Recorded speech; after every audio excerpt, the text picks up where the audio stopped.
What's good? What's good? What's goody? It's your buzzing cousin Ghost Boogie, B-Boys Underground, episode number 14, season 1 finale. We got the one and only C- with us tonight, man. It's gonna be awesome. Get into it. We got our first co-host. We got G-Fresh. What's good, fam? What's up, everybody? Coming out of Cincinnati. Hey, happy New Year to everybody. 2024. Hope it's going great for everybody. We're gonna do this. Found out my baby be sneak listening to the show, and she act like she ain't interested. Shout out to her. Shout out to everybody on the scene checking in. We're gonna have a great show. Let's entertain. Talk some hip hop. Yes, sir. And we got my other co-host. We got Big Weeds. What's good, fam? What's going on, y'all? You already know, representing that A-Co here in Colorado, the Box State Bully. Ready to get into this finale with the one and only C-. About to be a good show. Yes, sir. Yes, sir. And last but certainly not least, the man of the hour, C-. What's good, fam? What up? What up? What up? That's that energy. I like that. What up? What up? What's up, G-Fresh? Ghost Boogie, thank you for having me on. Yes, absolutely, man. bro. Pleasure. Looking forward to it. So we are B-Boys Underground. Please make sure that you hit all of those buttons that we want you to do. Like, follow, subscribe, all the things that the algorithm says that we have to ask you. Our digital overlords make us ask you this because they say if we don't tell you, you won't do it. So we need you to do it. So do it. So we won't bother you the rest of the show. How about that? Do Fair? it. Do it. Do it now. Just do it. Just do it. So C-, man, like, so for the, two people that's watching us that don't know who you are.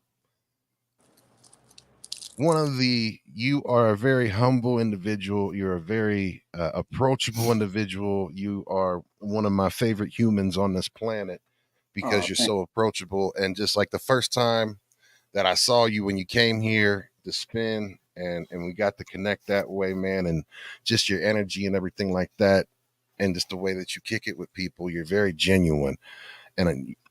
But you're very humble in regards to your accomplishments, what you've done for overall hip hop, the industry, and then the genres, like even in the rap rock fusion era, like you're instrumental, especially to the LA scene. I mean, Power 106 and the show that you guys had on there, that was huge. Right. I mean, I was doing my research on you, and I saw that, Tyler, the Creator, credits you specifically for introducing him to Nerd, which therefore shaped his sound. Yeah, it's crazy. Doing radio back then, you just never, there was no way to really, gauge how many, who was listening. You know what I mean? You just kind of, the way I used to do it is we had our on-air studio next to the mix room, and I would only envision the houses that I could see directly from the studio window. Like, oh, that's who I'm DJing to, but they might dig it or they might not. So to hear that because I remember he called out the specific time and a date. It was a Sunday night. It was 10 something, and I played, I think it was Tape You or something. And yeah, I was heavily involved in breaking that NERD record in the first one. So that felt really cool. Like, oh, hell yeah. People were listening. That's cool. Hell yeah, man. That's crazy though. You're well known for your story times, and we definitely want to get into that. Like anything that you want to share, because your story times are epic, right? So your story times alone, you need to have a podcast just for that. But you know, I gotta ask you though. So, Yeah. what was it like the very first time you got to play live on the radio on FM?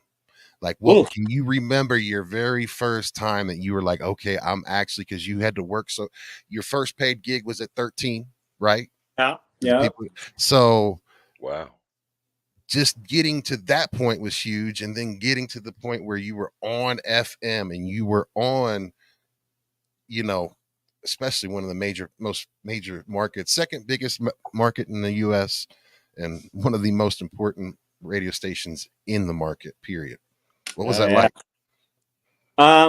I think to answer your first question, I remember when me and Chuck, see, the way the radio thing happened was, it was growing up. There was a crew of DJs. It was Eric and Nick V, the Baker Boys. It was DJ Sid Perry. It was Alex G, and then it was also Mr. Chalk and myself. So we always hung out and DJed and practiced. I mean, our DJing sessions sometimes would last till like just cut sessions. We would just last from 11 at night till 8 in the morning.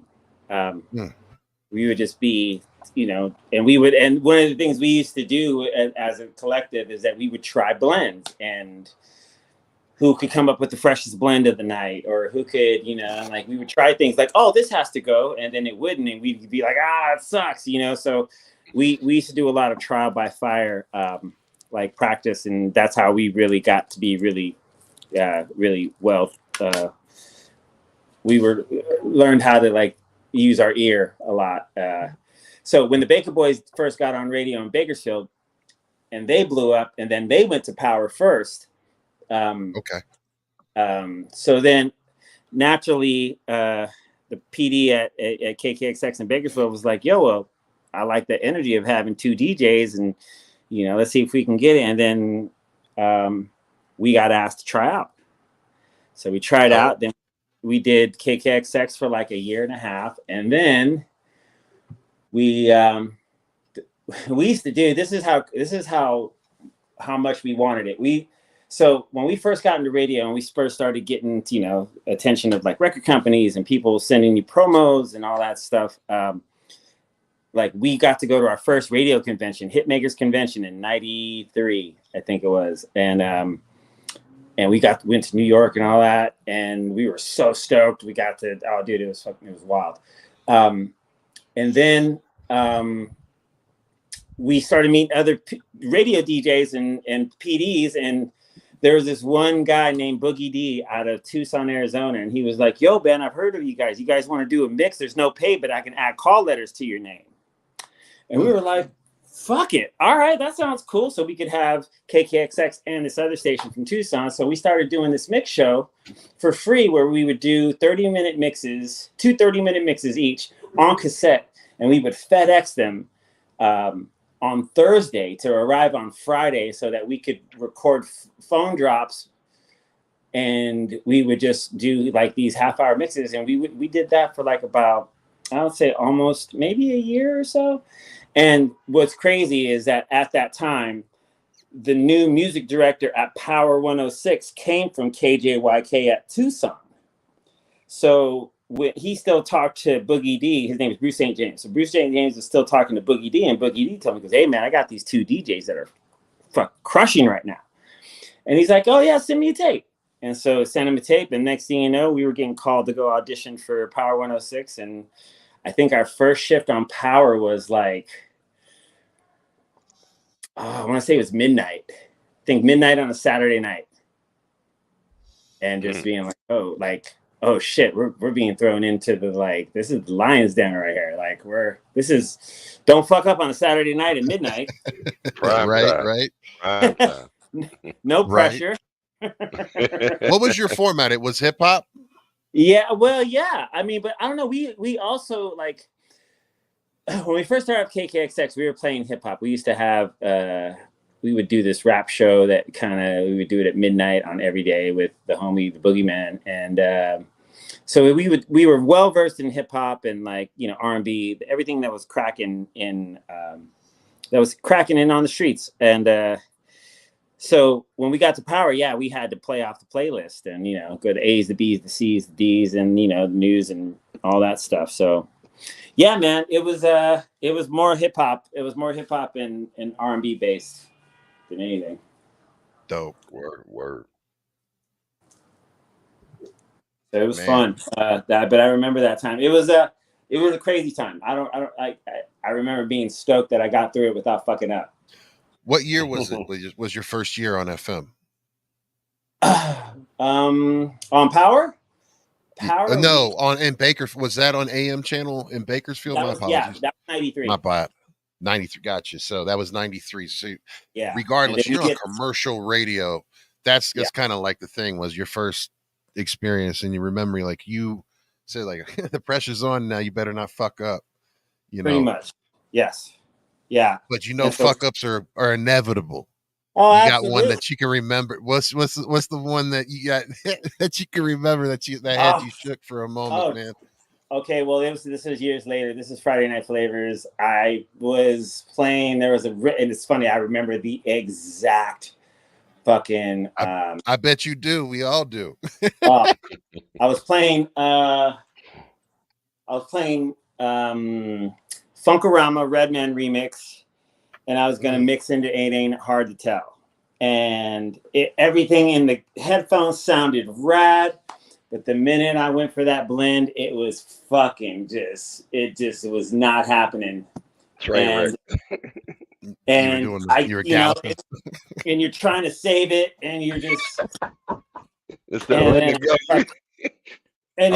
This gonna work. This gonna work. It's fucked up because everyone remembers when you fuck up more than when you did a flawless set. You know. Absolutely.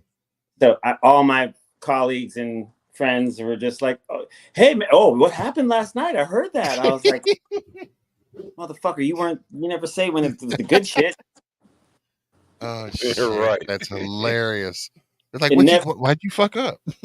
What's wrong? Oh man, hey, dude, were you really high? Are you okay? Yeah.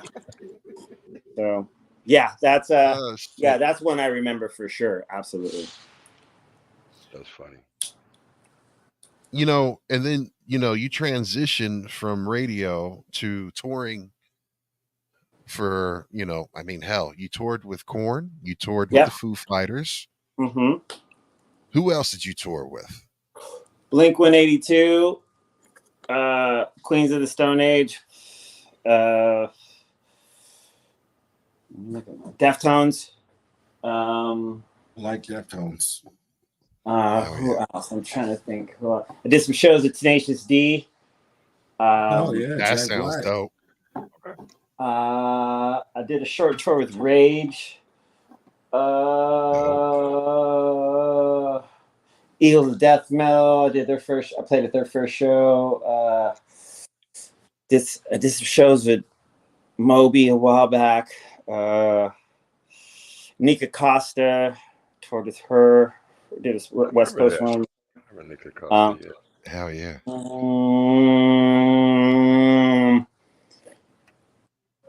Yeah, I can think dope.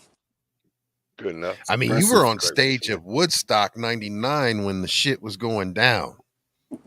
Yeah. That's got to be a fucking crazy experience in itself.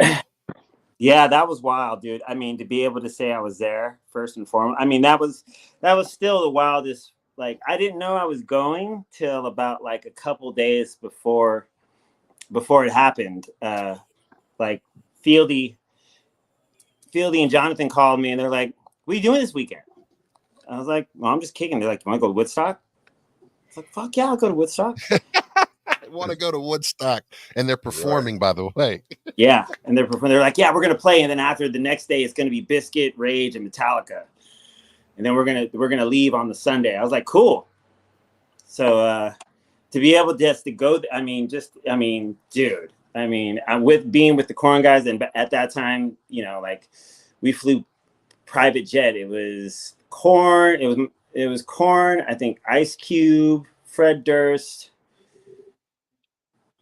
couple people from the management and myself. And yeah, we flew to and from. That was wild. Oh, It was wild, dude. Corn and Yeah. Ice Cube. That's an interesting lineup. That's Yeah. yeah. Yeah. Dude, I got to smoke a blunt with DMX right before he went on stage. oh, you got to tell us about that, please. Story time us on that one, fam, please. Well, so okay, it was the second day, and could he perform this? He performed the second day, right? I believe so. Yes, because Yeah, that was that mosh pit was crazy for him, man. Yes. So me and Fieldy, we were like, and this is when I just got Fieldy into smoking weed, because he was drinking all the time, and I wasn't much of a drinker, but they did kind of get me started on drinking. But he was like, "Yo, I think I'm ready to try weed." I was like, "All right, fuck it." So we got high, and then so you're the dude that got Fieldy, like, so you were responsible for like introducing Fieldy to weed. Yes. Oh, that's fucking rad. Yo, shout out to C minus. All right. He said yes.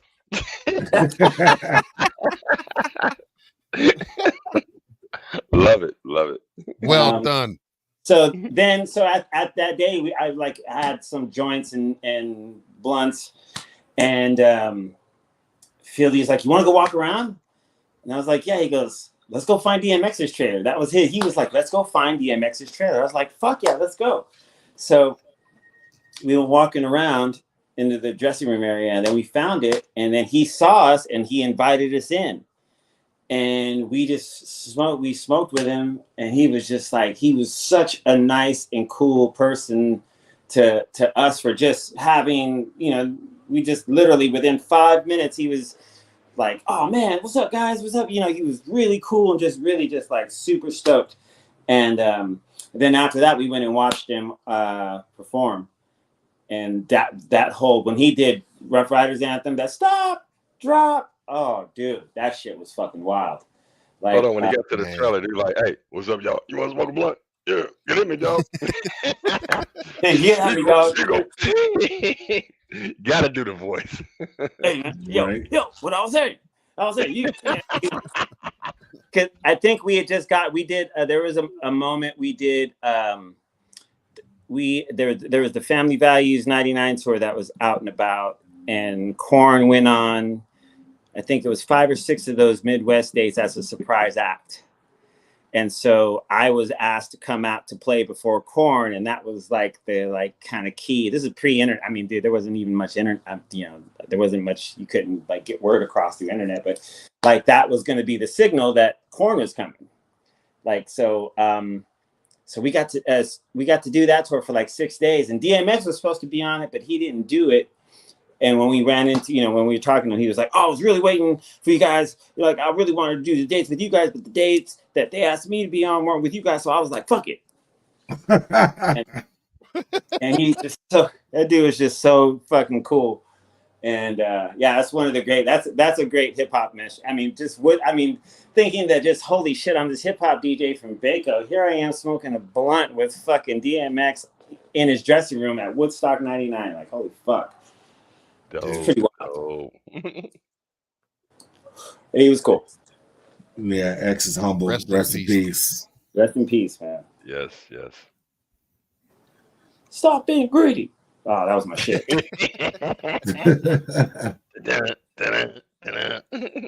Yeah, Who We Be. That was the one. Oh my god.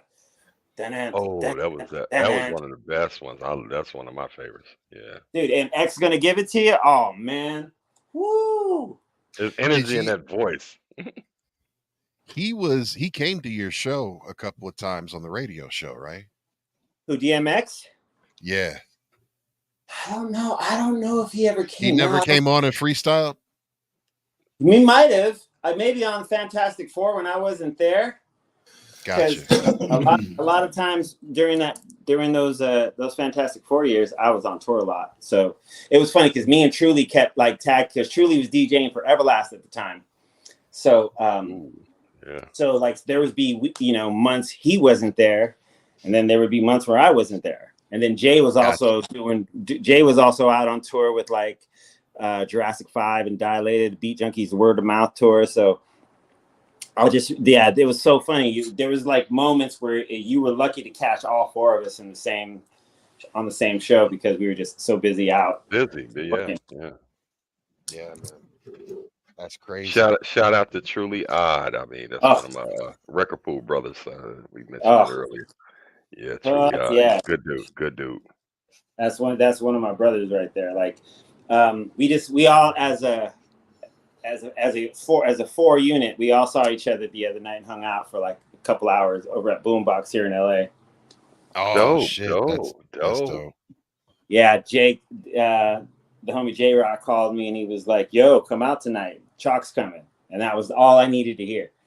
Hell yeah. And then he was like, "By the way, Truly's been slinging a lot of records lately." And that's where he's been, man. If you're looking for something, hit up Truly, because more than likely he can find it or will find it. Damn.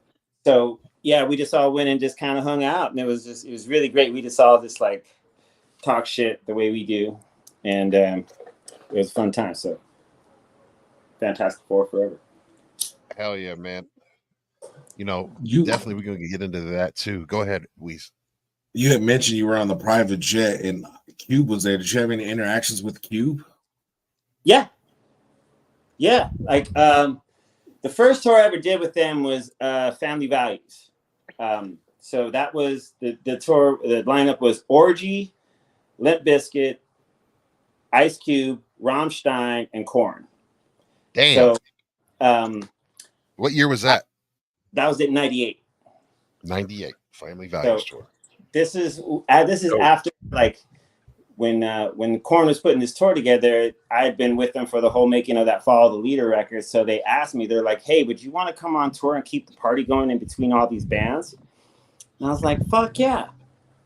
And so I went, and I'd met Cube a couple times from Power 106. So when we got the tour, I was really cool with Crazy Tunes, his DJ, rest in peace, and I was in Dub C as well, because we were playing a lot of his music at the time at the station. So West Side.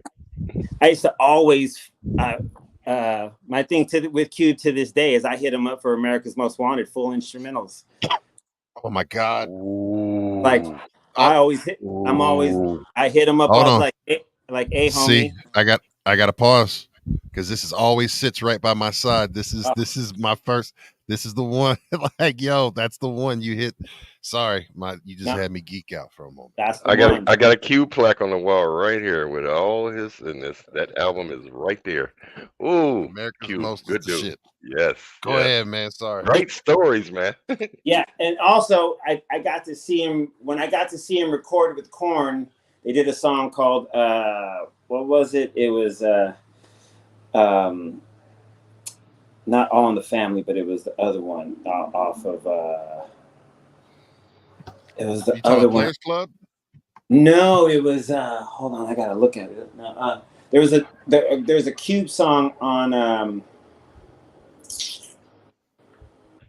I think it was Follow the Leader. Okay. I'm gonna look it up now because it's gonna bother me. But I got to see him come in and record that, and I was amazed because I saw not my gift to you. Oh, that's the. I saw him record, and when he's the first person I ever saw do his ad-libs first when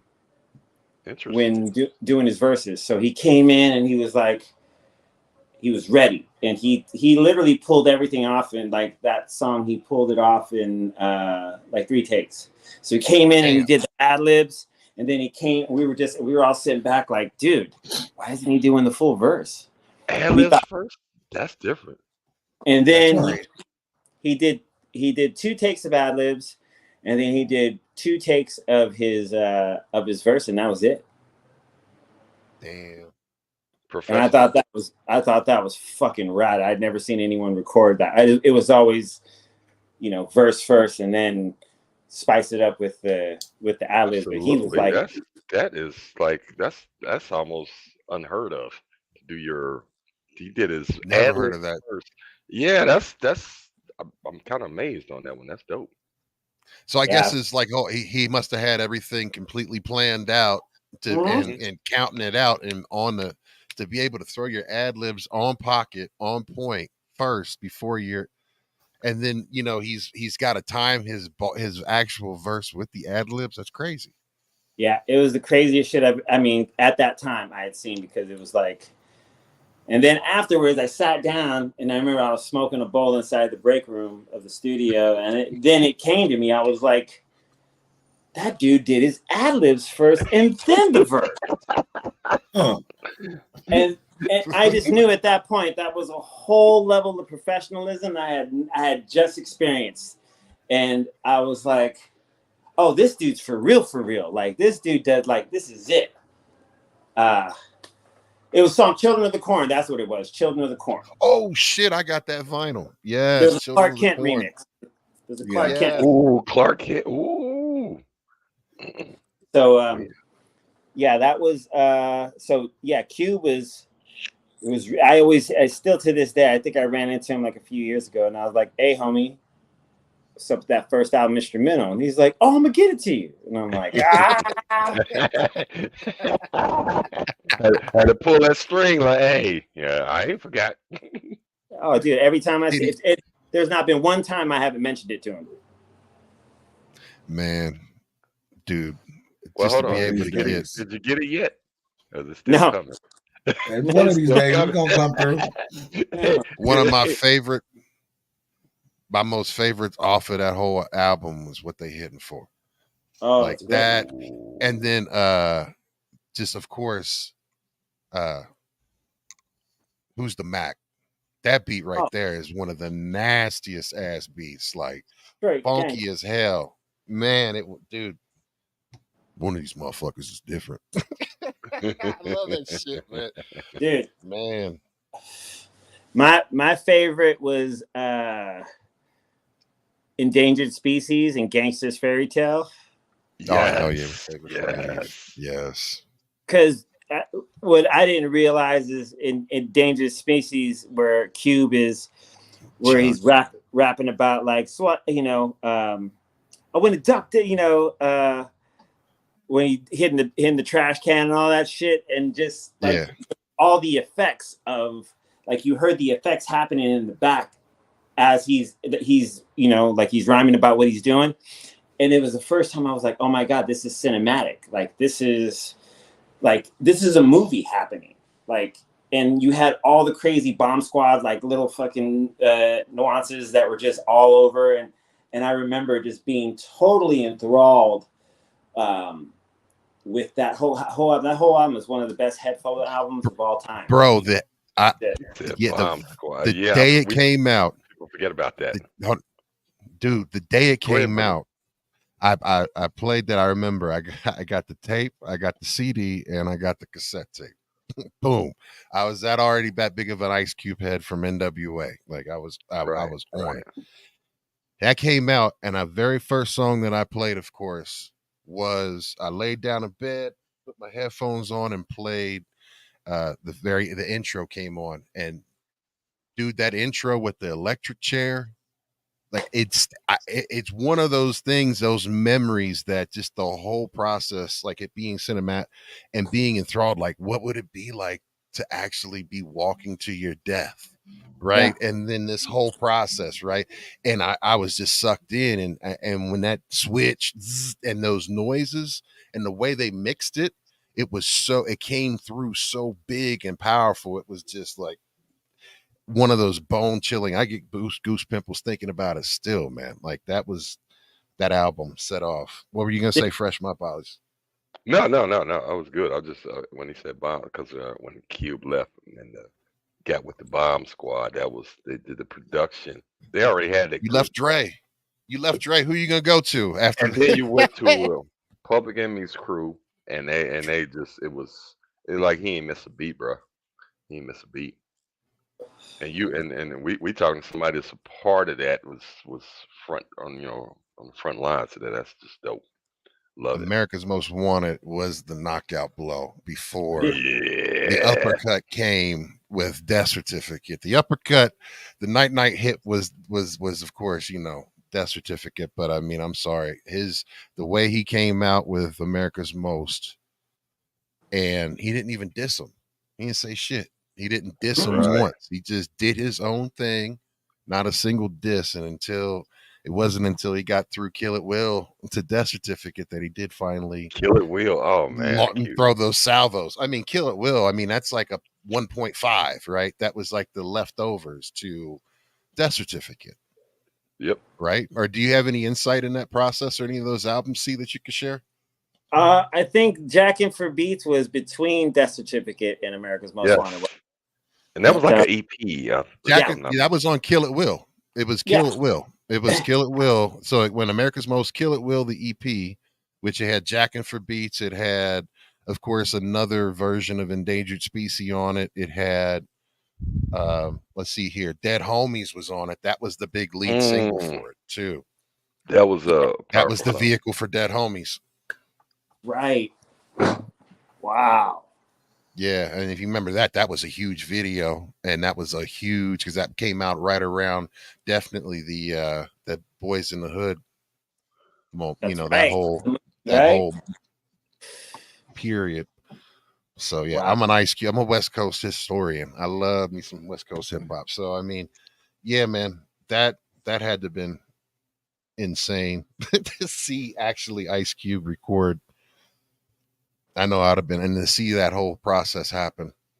I have a studio story from that album if you want to hear it. Cube told to Cube. Absolutely, please. So okay, America's Most Wanted, where it breaks into the word, but who the fuck is her? It's time to take a quick. Where it's that beat, right? But it's totally different from the beat that had just been playing, the main track, right? Mm-hmm. So, Hank Shockley. So Cube said they're recording that, and Hank Shockley. It's Hank Shockley, Eric Sadler, Keith Shockley, and Chuck D, and they're all at the board. And Hank Shockley tells Eric, he goes, "Hey, erase 15 seconds from this point to that point."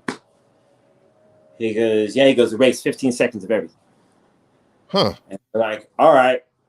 They just went it in. So Cube goes up to Hank and he's like, "Hey man, I'm curious." He goes, this track is banging. Why did you ask for just 15 seconds to be, erased? He goes, "Because now we have to put something different there." Mm. Oh shit. Foresight. Damn. That's dope. And everybody was like, "Well, why did you do that?" And you're like, "You see." We have to put something there. I was like, "Oh, damn." One of the only people I've ever been tongue tied and totally like in awe and just like almost to the point of stuttering was when I met Hank Shockley. When I met Hank Shockley, I was just like, my name. Yeah. Starstruck, like trying not to be that dude, but you was that dude. Like, it's him, me. Yeah, I didn't know I was talking to him, and I met him at a convention. I was talking to him. He looked like one of my DJs from Cincinnati. I was just talking to him, just cool as hell. And then I realized who the fuck I was talking to. And I was like, oh, I should have been starstruck. I was just talking to him like a normal human being. It was funny. Hell yeah, dude. I followed everything Bomb Squad when they did Soul Records, Young Black Teenagers, Son of Berserk, all that. I followed. Son of Berserk is one of my favorite albums to this day. That was so different for that time period. That was very different. And people forget that it was Bomb Squad who did the remix for Poison that got big. Oh hell yeah. Yeah, yeah. They also did the tracks for Thought It Was Me. The original track. Oh shit, yeah. Thought It Was Me. Yeah. I remember that shit too. Yeah. That's one of my favorites. I mean, dude, they did a Jasmine Guy remix that was so tough. They did a Peter Gabriel mix that was so stupid. It was one of the most low end heavy mixes I've ever heard, but it's all hip hop at like 110 BPM. Oh, it's so good. Peter Gabriel, that they worked the Bomb Squad. Dope. Yeah, that's dope. I mean, it's just show you how the music, flourishes like that, and you get other opportunities off of good hip hop. To get to do a rock, up there with a legend. Yeah, that's dope.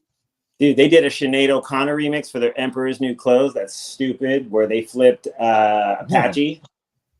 Oh man, it's all, and and the dope thing I love about the Bomb Squad is that everything that all their stuff from the the 90s, you can hear the SP 1200 sound in their beats, and that's my favorite drum machine that I still fuck around with when I can, but. I love hearing that because there's something about that drum machine. No matter what you sample through it just has that. There's a sound to it. Dude, Weeze, I sold mine, so I sold my SP. I had it for a long time because he's always looking for my leftover gear. Look at him shaking his head. Have you seen what they're just in the live now, bro? What are they going for? Dude, they're between 10 and 15 racks right now. I believe it. Do they not make them anymore at all? A newer version at all? Well, they make the newer ones, but people want the OG. The OGs are 10 to 15 now. Okay. Yeah. Good gracious! I sold mine cheap. Yeah, I bought mine to me for free. I bought mine for $900. We'll talk. 900 to bones. When did you get that? How long have you had yours? I've had mine since 1999. I bought mine in '94. And I just sold it last year. Woo! Yeah, man. Well, I mean, you're like, and we're gonna get into the gear talk, but yeah, like everything started being more. I use the machine, so when I get the pads and I get my MIDI keyboard, I'm good. But like everything, like you had that, the 8-ounce was an incredible thing for the, so you can separate the drums. Hell yeah. Let me ask you this: did you do music on there? Because I use mine strictly as a drum machine. Some people put music in there. I use mine straight for beats. Yeah, I did. I would do. My thing with SP is I would try to do as much, like if I was flipping a sample, like a musical sample, or I was trying to do as much as physically possible within that machine. And if it needed a bass line, I would call the homie. So I would always try to do fit in as much as possible in that within the 10 seconds, and then whatever it lacked, I would have someone come out.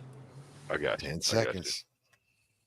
Yeah. Did you got the tricked out one, like the Pete Rock and the Premiere have, or you got the one where you had to speed up the record to get to Yeah, I have the mine is still the OG, the 10 seconds. I don't have the new flipped one with the 10 extra seconds. I do plan on getting. I think that one's going for like 4,500. But jeez. When I took my I always take my SP 1200 to Bruce Forat, who does everybody's drum machines out here, like Dre, Timberland, everybody. He was the guy in charge of keeping Prince's old DM1s in running fashion. Wow. I got one of those, by the way. Oh, dude, those DM1s. Sounds. Yeah. Those are the sounds. So on my new, I got a louder 8-outs. I have a new LED screen. I got to replace all the faders.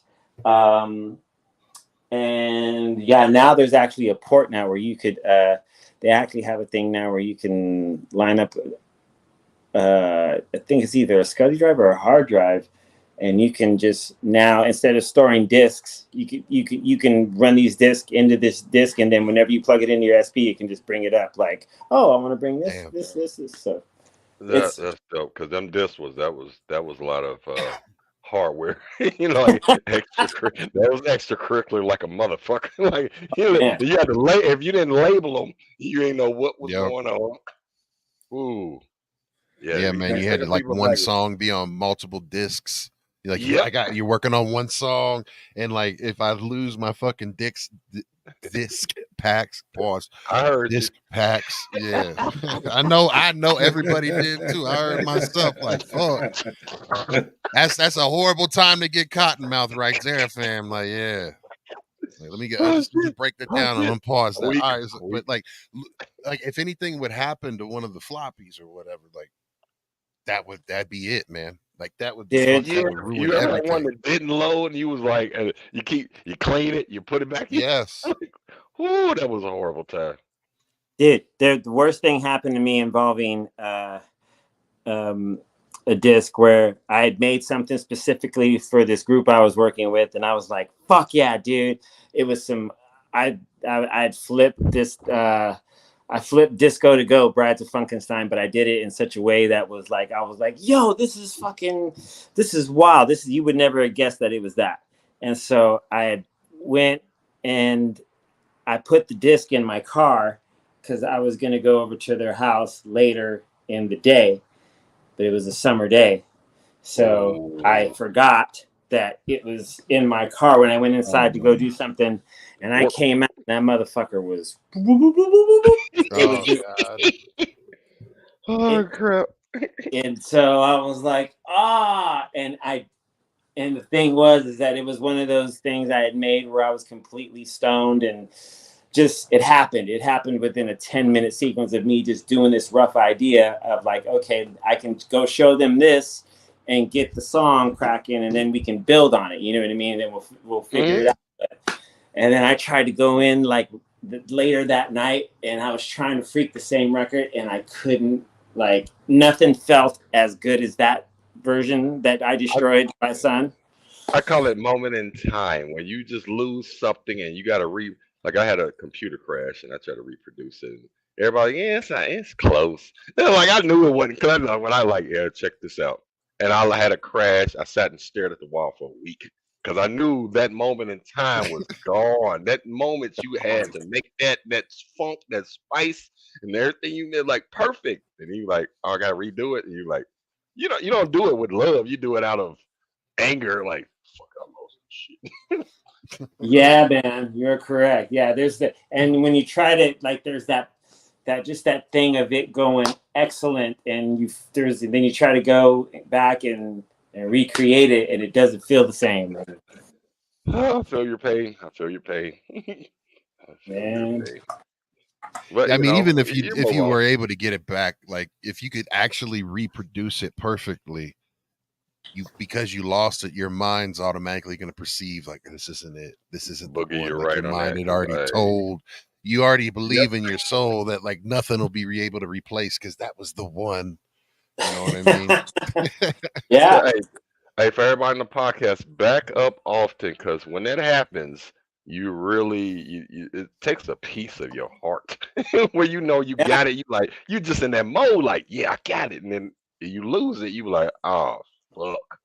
Yeah. You want to go kick your dog or cat, whatever you got. Yeah, you're literally and physically not the same after that. Yes. You are a changed person. Facts. Yeah. So you got something, Weiss? No. Do you okay, my bad. So see, one of the things that I've always wanted to talk to you more about is to get to know a little bit more about how, one, you were introduced to Dilla, and two, how your relationship was, because I know you guys were close, man. And if there's any like stories or anything like that you're willing to share or able to share, about Dilla. I met him through the homie Fuzzy. Fuzzy was on Big Boy's morning show at Power 106 when I was doing Friday Night Flavors, or when we were there. Like, he came on at the time when we were there. Like, it was crazy how many people were there. But he, from doing A&R and working with labels and stuff, like he was like, "Yo, man, I need to give you my homie JD's new tape." And I was like, yeah, because he did some shit for Tribe Called Quest is coming out, blah, blah, and I was like, oh, okay. And so he gave me a copy of Fantastik Volume 1. Mm. And me and Chalk heard it, and I was like, yo, like, this shit is fuck. It was wild, dude. That shit, I mean, the first time we heard I Don't Know why I'm fucking with you. Oh, my God. Damn, so I was, like, in awe. So then Fuzzy introduced us because he came over to Power one day, and then after that we he gave me his number, and then I would just call him like, what up, whatever. So then every time we would talk music and records, because he loved to dig at the time. Some of my greatest moments are digging with him. I can tell you some of those stories too. But so make sure. yeah. So he was. So he would, every time he came to LA, he would always, yo, I'm in town. Can I come through? Like, hell yeah, you come through. And then he would always bring a cassette of things he was working on, and he'd leave it with me. Oh. He'll be back with us. He knows he's got it. Yeah. He'll be back. All right. Hey, C minus. Yeah, we're gonna talk shit about you while you're gone. No, he's doing a great job. I love hell it. Yeah. What we can say is remind everyone this is the season 1 finale. We'll be back in 2 weeks. And got a dope season 2. Mad Ways is gonna be on episode 2 of season 2. He's in the crew. Shout out to him. And don't forget, we do this every single Wednesday. We start at 9 p.m. Eastern, 8 p.m. Central, 7 p.m. Mountain, 6 p.m. to be more Pacific. Every single Wednesday, except these next 2 weeks, we're off for a break, and then be back at the very last day of January. Don't forget about us on the downtime. We will still be posting. Go to the site of B-Boys Underground, which we're just telling you, we C minus back. Go ahead, C minus. I was like, we going B-Boys Underground instead of no problem. What we're gonna do is we'll finish this. Go to you can check us out on our YouTube channel. Catch all of our 14 episodes that we've got so far. Episode number 1 was with Jazzo, the originator. We had Sons of Silverton. We had Usual Suspects own Herbs 1. We've had S. Youngin. We've had Andrew Nast. We've had Toby from Toby. Mailman. Shout out to we had Al B's for She's. Oh yeah, Al B's. That was we've had some really. Gray we had Beard, Canada, Gray Beard, Canada B, and Mellow Cosmo. Mellow Cosmo. Showcase. Yes. We had some great episodes. So if y'all ain't hip, B-Boys Underground is put together. So I got the sessions on Mondays and Thursdays. B-Boys Underground, it's an all hip-hop podcast. We're focused on talking music and anything and everything, all elements of hip-hop. And it used to be just 4, right? But there's so many more now, and there's so many facets to hip-hop, because hip-hop is an entire industry within itself. So there's so many different genres, there's so many different jobs, there's so many different things that you can do, and knowledge that you can share and that you can do for the love of hip hop and actually work. So, it's all about that. We sit here, talk about it. We have a Discord server. Check that out in the chat. Click it, our B-Boys Underground server, and submit your content, because we're featuring not only major artists, but underground artists. Get your stuff played right here. Get connections, network, learn, intern with us. We need some help. Yes. What's that link begging, for the Discord server? Yes, put that up there. It's already in the Discord. There we go. So check that out. So back to this you. This is like public radio. Well, we gotta do. Remember the PSAs we have to do. I didn't tell you. And I didn't tell them to like, follow, and subscribe for all the content. I didn't tell them that. I didn't mention it like I promised at the beginning. And I won't mention like, following, or subscribing. I just won't mention it because I promised you at the beginning we was of the show. FM, but we were community radio, like college radio. And so we had to do them PSAs every 2 hours. And some are like, I said, do not. People will be clowning. I said, no. But some of them, you read them, you be like, oh God, this is crazy. I hated reading that copy. Yeah, I had to. That was one of my jobs, was reading the copy. Yeah, like, go ahead, read it, Ghost. Like, come on, man.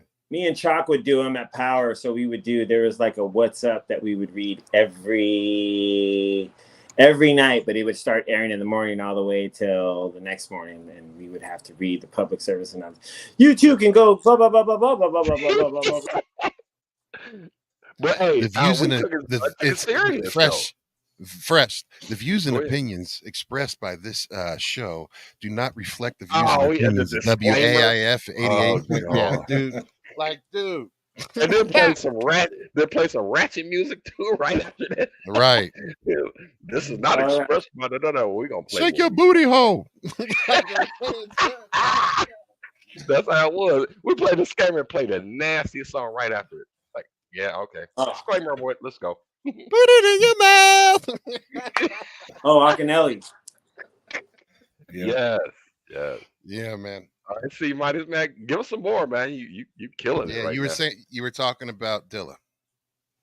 All right, so yeah, he used to call. Okay, so he used to come and he would always bring a tape of what he was working on. So there's a whole other version of the Love Movement that I have on cassette that I'm trying to locate now, but it's all like all Dilla beats. Oh shit. There's some, I have some Fife stuff that, but I think it came out. But yeah, he used to always, so then so every time he come, he would just start giving me like beat tapes or beat CDs. And so and we would always just like, dude, that was just always my thing, is just to be like, hey, what you got for me? Because I was like, yo, I need, I would always tell him, yo, I need some inspiration. And he'd be like, oh, I got you. And then he could be like, yeah. Or he would, like, there was a time he had this EP of remixes on House Shoes' label. And he was like, yo, I'm going to send you a box of this shit. And I was like, all right. And he just sent me a box of like these, like, had D'Angelo, Me and Those Dreaming Eyes remixes that never came out. Oh shit. Wow. Yeah, there's like there's some cool shit he did that never came out, man. It's fucking crazy. They should release that now. It will one day. I'm sure of it. I mean, there's still a lot to be. Yeah, whoever got the estate, man, release that shit. Get it public, because he was so dope. Yeah. Yeah, man. Shout out Ma Dukes. Hell yeah. And were you ever in the studio with him? Did you ever see him do any work in the studio? Yes. So can you tell us about like how it was? Like what was unique about his approach compared to some of the other folks that you had been able to witness? That he was he could have a regular conversation with you, smoke and do whatever, but then he'll get this idea and then he'll execute it and then come right back to the conversation like nothing. Like damn. I've seen him flip. There was one time me and Chalk went over. We used to love our favorite. When we would love doing is we would love listening. He would always play his beats when we smoked together, and we'd always go through his records. Like when he moved to LA, he was trying to replicate his collection from Detroit because he wasn't trying to bring all that shit over. Right. Or it was there. I think I don't know if the Flood had got it, but so he was trying to replicate his shit. So we'd always, as soon as you'd walk into, he shared a place with Common at this time. So you would walk in and you would just fucking, there'd be a couch to the right, and then you'd walk over a little, and then you would just see his setup. He had the one turntable, the one mixer, the MPC 3000. He had a small laptop up, and then you just saw records all along the walls on the floor. And the first thing every time I'd go through it, when I noticed the new stack, I'd just be like, "Oh, what's this?" And I just go and just start digging, and then and he was always like, he would sometimes buy multiple copies. So he would just sometimes, like, he would just grab, he loved to just grab any and everything and just boom, it didn't matter. He would just buy it and that'd be it. So there'd be a couple times where I'd go over and he'd be like, "Yo, I got a couple extra copies of this. Like, you have it." And he would give me like a stack, like about like 20, 30 records. And I would give him records too. Like I gave him the Bowie, the solo break that he used on the Rough Draft. Like and he always just, it was really fun to shop with him and just fucking kick it. I think one of the things that I think really kind of cemented our friendship is that I used to go when I would go pick him up when he'd come into town in my car. And so one time I was playing something. He was like, "Yo, who's this?" And I'm like, "Oh, this is Stereolab." And he was like, "Oh shit." And so he just like bugged out and he was listening to it. And then from that point on, we always like, "Yo, did you get the new Stereolab record?" And he'd be like, "Oh, what? It's out." Or he'd call me like, "Hey, they just dropped something. I just picked it up." And I'd be like, "Oh shit, all right." And so I'd always like that was one of the things we always just used to like talk to each other about. Stereolab was the record that he flipped for the Show Me What You Got, Busta Rhymes. And that's one of the best. That because I think it's Come and Play With Me in the Milky Way by Stereolab off the Cobras and Phases record, which I think is it's a fucking beautiful song. One of the most beautiful songs you'll ever hear in your life. C minus. I mean, for him to do this, where like a lot of G's, I could speak to Boogie about this. DJs don't be sharing their shit. So you gotta vibe with somebody. They're like, "Hey, here's what I got, what you got." And man, a lot of DJs like they cover over their records like this. Like, I don't want you to know what I'm doing. I don't know. And producers too. That's so incredible. It was kind of vibe. Well, I'll say this: like amongst the homies, like me and like Jay and Chalk and Truly and the Junkies like Mello, Babu, Rhett, Babu, and the homies like Four Eyes in Vegas and like homies that really like do like this, that have that love that we all recognize. We have that love for what we do and the music. Like we are really we're really into sharing with each other. "Yo, have you heard this? Yo, have you heard this? Yo, have you heard this?" Like, or like someone to me like, "Yo, what did you play? I heard you play this." Like Mello's asked me, "Yo, what was that one song you played?" And I'd be like, "Oh, it's this." And I just turn them on to it. Like we've always been really big about sharing.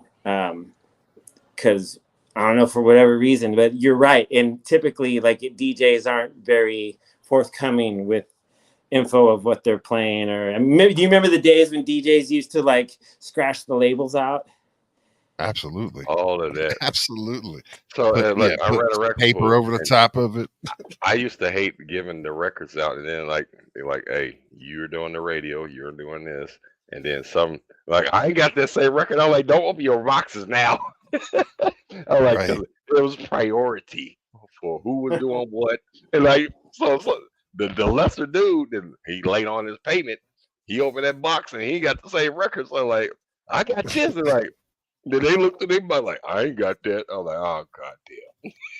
Look, why I used to people, have to deal with it too, because you remember that was one of like giving out the box. Like, man, that yeah, was always he after. helped me package the Look, boxes. had to tell. Look, we would tape those things so many layers of Like, tape and stickers on top of them, so you couldn't be there and just open your shit up, right? Because but I they was did. always They doing would shit. tear them He off. got this, like, You yeah, would man, I get it. remember. This was get I it. got it all the time. Hell yeah. And then like the other people like, I said, well, you late on your pay. You ain't DJ nowhere. So I you would ain't always getting say, the good look, shit. my out was always like, y'all better talk to Jibs and Fresh, y'all. I didn't make the damn boxes up this time. I ain't fucking do this. So talk to him. Fuck it. Do you know Mr. Dibbs? Mr. Dibbs. Yeah. Out of Cincinnati. Yes, I know of Yeah, him. He's one of the dude. I salute that man. I remember. that's my partner. I mean, He's the man, dude. started a lot of this shit together. Yeah. He's Hell gonna be yeah, He on was the part of B-Boys show. Underground at the Yep, one of the beginning. originals. Yep. dude. His cuts are out of this motherfucking world, man. He's dope. I watched this dude when went to go see some MC, and then he was actually producing then, and he was laying on the couch, little fat dude. I was like, and the dude who was rapping, I was like, his voice sounded like a frog. I was like, I said, who did the beat? I said, who did the cuts? He was like, I did. And so immediately I said, he's out, I'm in. I was like, nah, bro. That's like, whatever you doing ain't working. I said, this dude right here laying on the couch, that's who I'm gonna fuck with. And we started in fucking 89. That's when we linked up and started, with semi empire here in Cincinnati, Scribble Jam and all that stuff.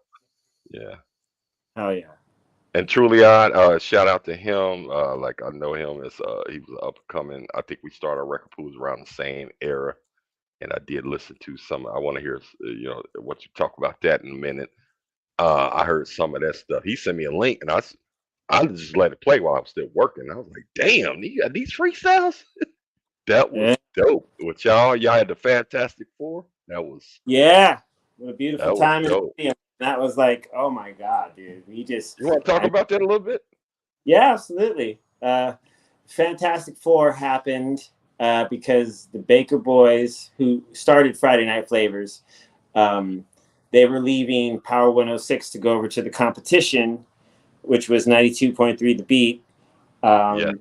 And so they wanted to continue, the station wanted to continue Friday Night Flavors. So they naturally, me and Chalk stepped up, like, fuck it, let's do it. And that's when we really kind of, we started off with Fuzzy and DJ E-Man, who's now like PD or APD and MD over at Power, and I think K-Day. And we started doing Friday nights. I think it was 10 to 2. We started once, so we were doing 4 hours. And then we got to 12 to 3. We were doing the Radio Hit Squad, but then when the Baker Boys left, we became the Fantastic Four because J-Rock was part of Baker Boys show, and it was me, Chalk, and Jay, and I think J-Rock. I forgot how we all came together, but it was just natural. We were just like, oh yeah, well, we all kind of hang out as it is already, like, and we love DJing together. So that's what we were able to kind of just, at first it was supposed to be like, we were each going to do like 30 minutes each, like in 2 hours, or we were going to each do we were going to split up the mixing. But we just, but there's shows where we all 4 DJ'd together. And those were fucking wild. But yeah, we just started doing underground hip-hop and representing like all of our friends who were on the scene, going to Club Unity and going to all these, all the underground hip hop spots. They were, we also had some friends that were making some great music. So we had outlets, we were the first time, Madlib ever got, Quasi ever got played on radio. Damn. You guys broke it all. You broke that on the radio. Breakers. Yes. Madlib. Oh man. Yeah. So let me ask you this: did y'all have like how did y'all set work when if you got four DJs? Did y'all have like all the turntables line up, or did y'all just No, rotate, or how did that work? we just rotated. So on a regular show, what ended up happening is Truly and Chalk became more the focused hosts, Hmm. while me and Jay took care of the music. So, because there were times, Jay and I were, like I know for sure I was more focused on the music for Friday Night Flavors for Fantastic Four. So I wasn't really, I was like, yeah, I don't really want to talk. I just want to play good shit. Hmm. And so with the run of the show would be for like the 12 to 3, we would do first hour would be either me or Jay for the full hour. And then the second hour, or maybe sometimes we do half hour. So I would maybe open it up, then Jay would do the second half. And then then the 1 o'clock hour would be maybe Jay would do the first half and I do the second half. And then the third hour would be I'd either play some far out shit or Jay would do breaks. So where he would just spin all breaks that were popular in some of the hip hop songs that were out or classics. Yeah, dope, And dope. and then we extended more of that into where Jay started bringing in like demos and party tapes, and so we started playing. I remember he was the first one ever that I even heard that had the Run DMC Slow and Low demo for the Beastie Boys, and so Ooh. when he brought that, and I was like, 13-year-old kid in my head, just mind blown. But we had like old. I think we played some old Cold Crush and some old Funky 4+1 More. Cold Crush. Oh my God. Yeah, like because you said 93. Man, you talking about some So really we would just ooh and wee. also with just we were trying to like just do our part of like like this is where it all came from, you know what I mean, Hmm. and we would always the demos and the party tapes were some of the funnest stuff ever. We would even play other radio shows of like things that happened. Um, it was and so that's how we would the programming for the show would be for the 3 hours, and we would just at first there were times where the station said they wanted to promote us more, but they wanted to see more like more bigger. Because I mean, if we were playing like a bunch of underground stuff, sometimes we weren't playing some of the bigger artists because we had so much heat from some of these newer cats that we were playing the Dilateds, we were playing the out, like It was the breaking out music. and all this, and so we never really. We would only play an Ice Cube or a Snoop Dogg if it was absolute the most. It sounded like an underground record. Right, Um, right. Yeah, I feel you. so And we would sometimes so you try to said match you in, got but heat from not playing enough of what they thought you needed to be playing. right. What were Yeah, you that's saying, So C? so no, we would just try to play. There were times where they wanted to promote us, so we would focus and add a little more kind of like album cuts from like certain artists, but they were dope. But like you know, uh, we somebody was always getting money off that, and it probably didn't trickle down to you. Somebody was getting some money off of that. That push was money. yeah.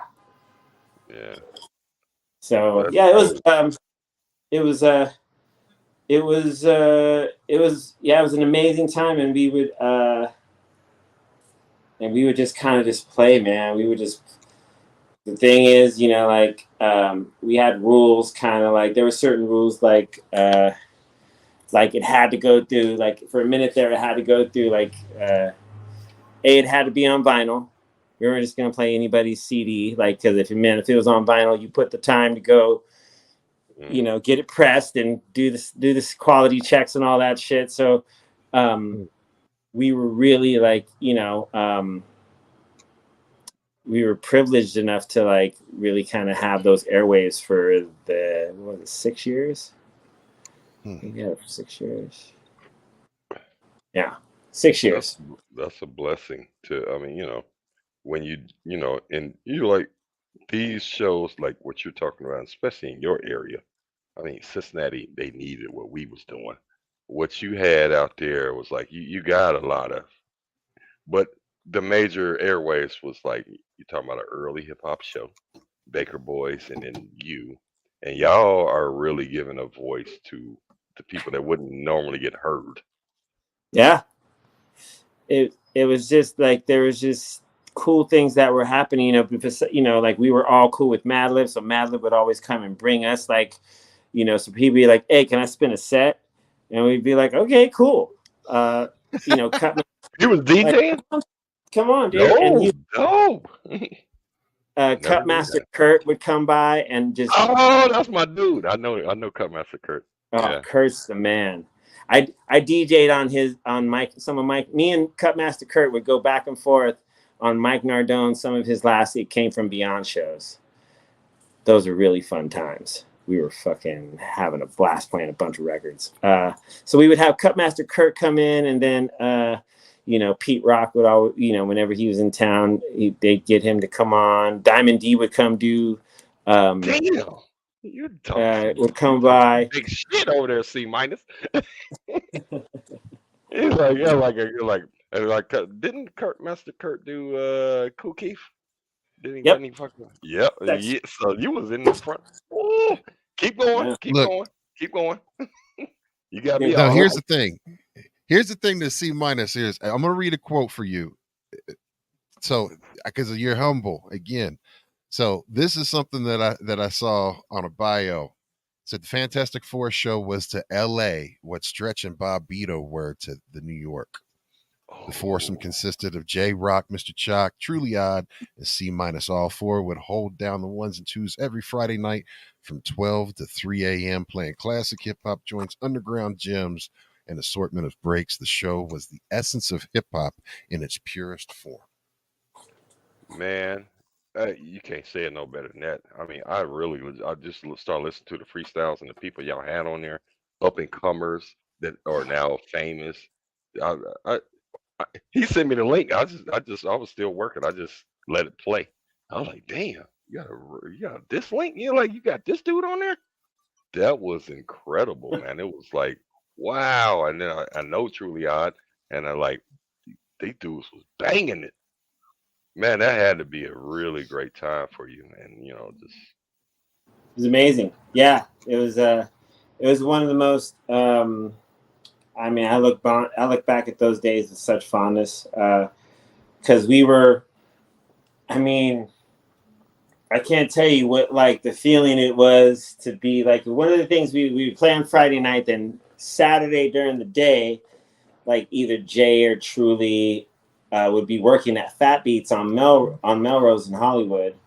So, you'd go drive. I'd go drive over there to go smoke with, Johnny Juice, who was managing, and so you'd go and kids would just start coming up like, "Yo, what was that third song you played?"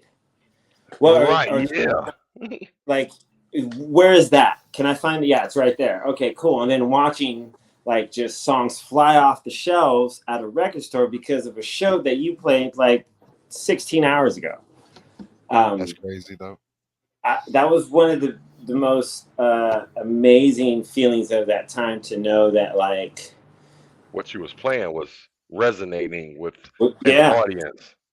Yeah, there was people that wanted to have in their collection something I played on the radio. So and that means they were listening to the radio show. Where I played 80 records. You were like, hey, I want to know that third song, and that's important to tell people what you're playing. We made a point to do that because we got to the point where we were just playing music. It was less live. It was new. We was getting all the stuff for the radio show, and people want to know, what is that you just played? Yeah. Yeah, that's still the best feeling when when I'm doing the Twitch stuff, you know, and someone would be like, what is this song? And if I catch it in time, I'm like, oh, it's this, you know what I mean? Like that's Yeah, yeah. Yeah. Oh, that's an amazing, as any of us DJs know, you know what I mean? Like we turn someone on to some music, it just makes it that much, and they're really into it. Like, you know, the feeling you get when someone turns you on to some shit and you're like, and your mind gets fucking blown where you're just just like, go like, what the fuck is that? And like, why I ain't heard this before? And then like we get the chance to give people that type of music, and you like on the air like that. I mean, I think that's very important to play because you're introduced, especially when you're not. It's not mainstream for them, but it might be end up being mainstream. You're breaking some music. And right. the artists got to be your biggest fans. I mean, do you get a lot of did you get a lot of feedback and following from breaking people's records? Yeah.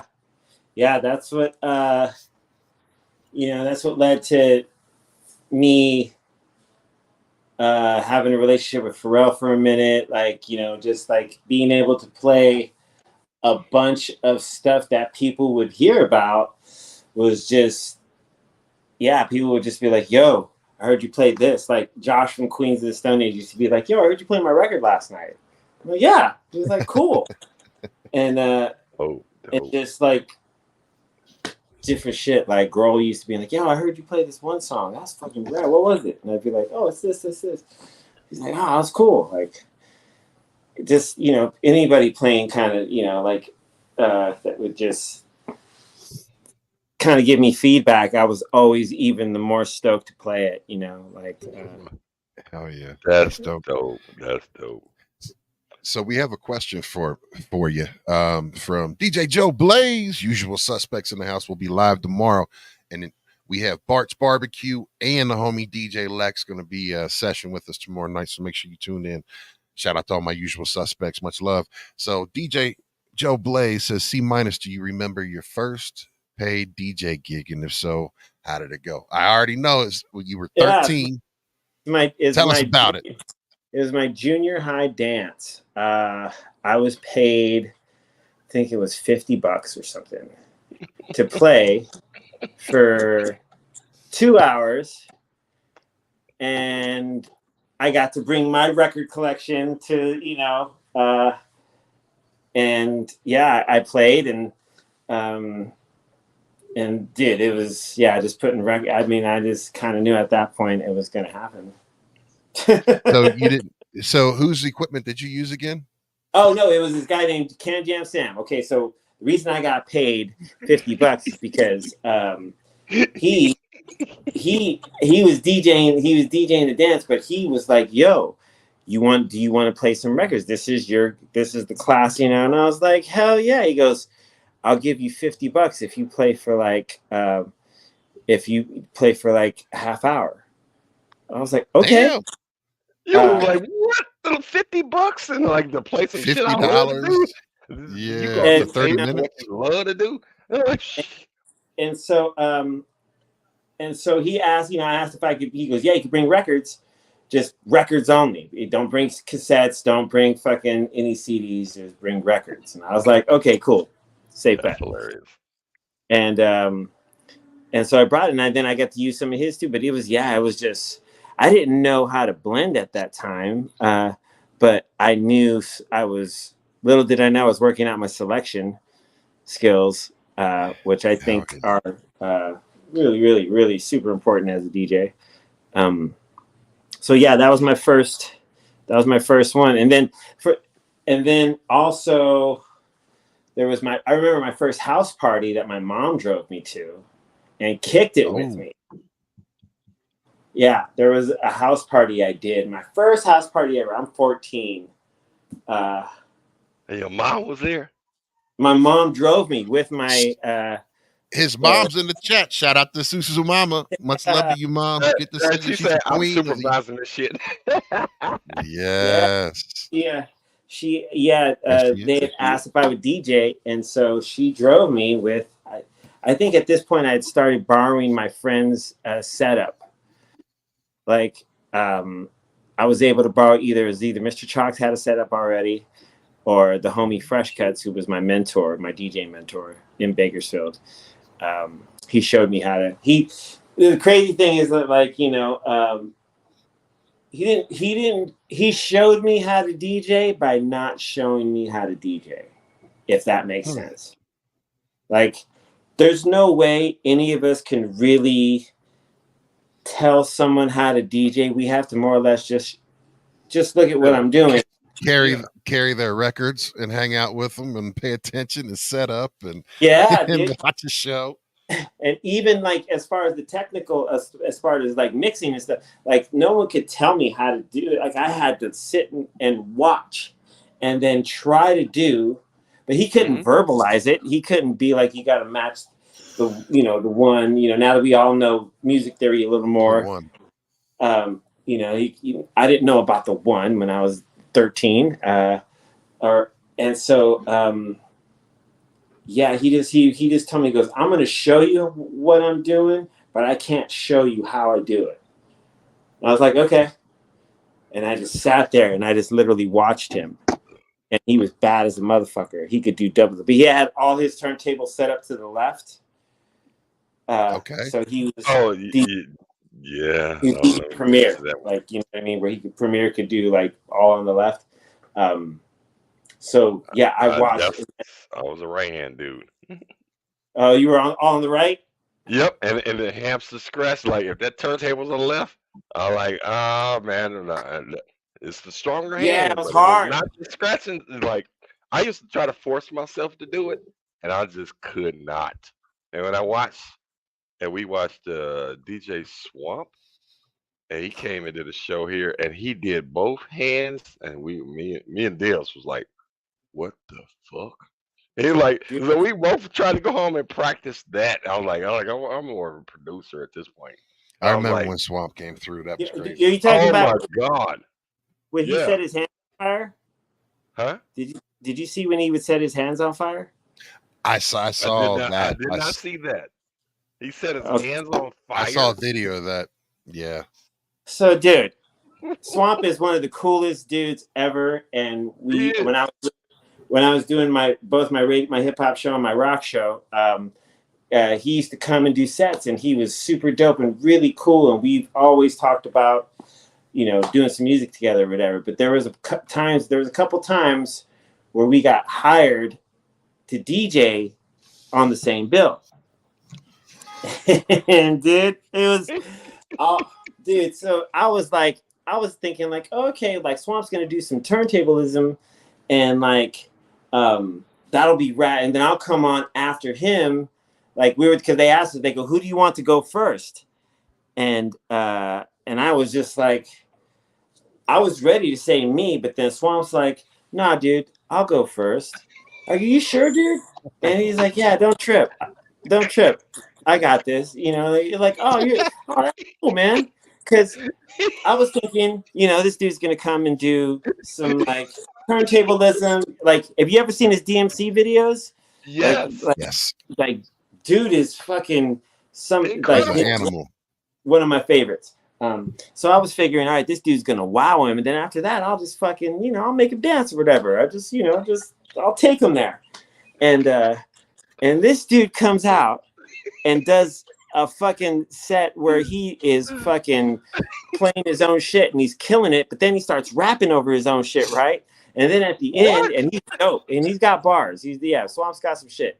And at the end, this motherfucker pulls out like these. He sets these records on fire while his hands are on fire, and he's doing doubles. And sets the turntable's on fire as he's doing doubles, and his hands are on fire, and he's like, and. I know you're like, what the fuck am I gonna do now? He said, I'm not setting my shit on fire. I ain't got no butane in my lighter. He's like, I had to go on. You should have went first. Dude, I had to go on after that. Then mind you, let me tell you the gig too. I forgot to even premise the gig. The gig is a Sundance. We're doing Sundance Film Festival in in Colorado. So we're in Park City.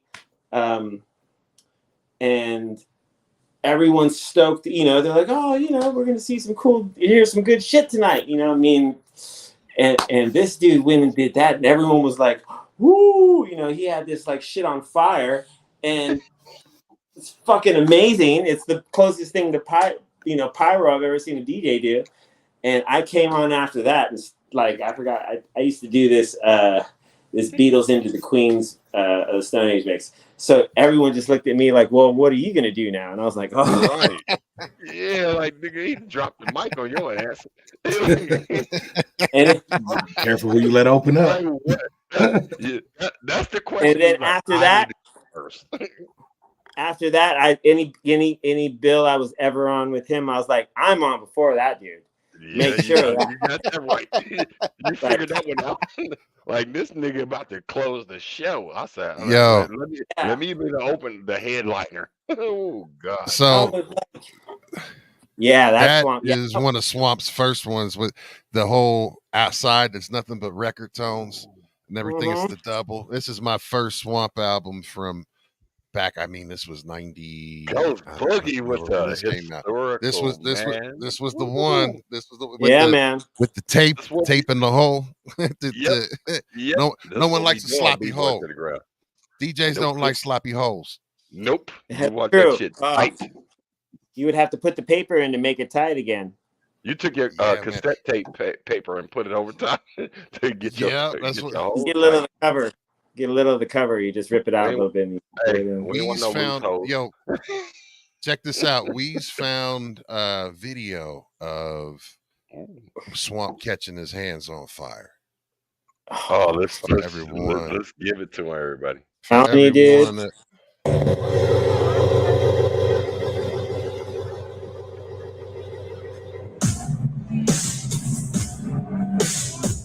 Watch this shit.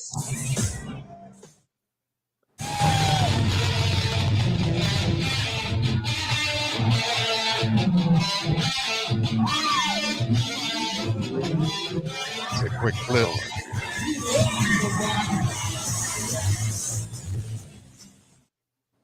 This some shit Dibs would do.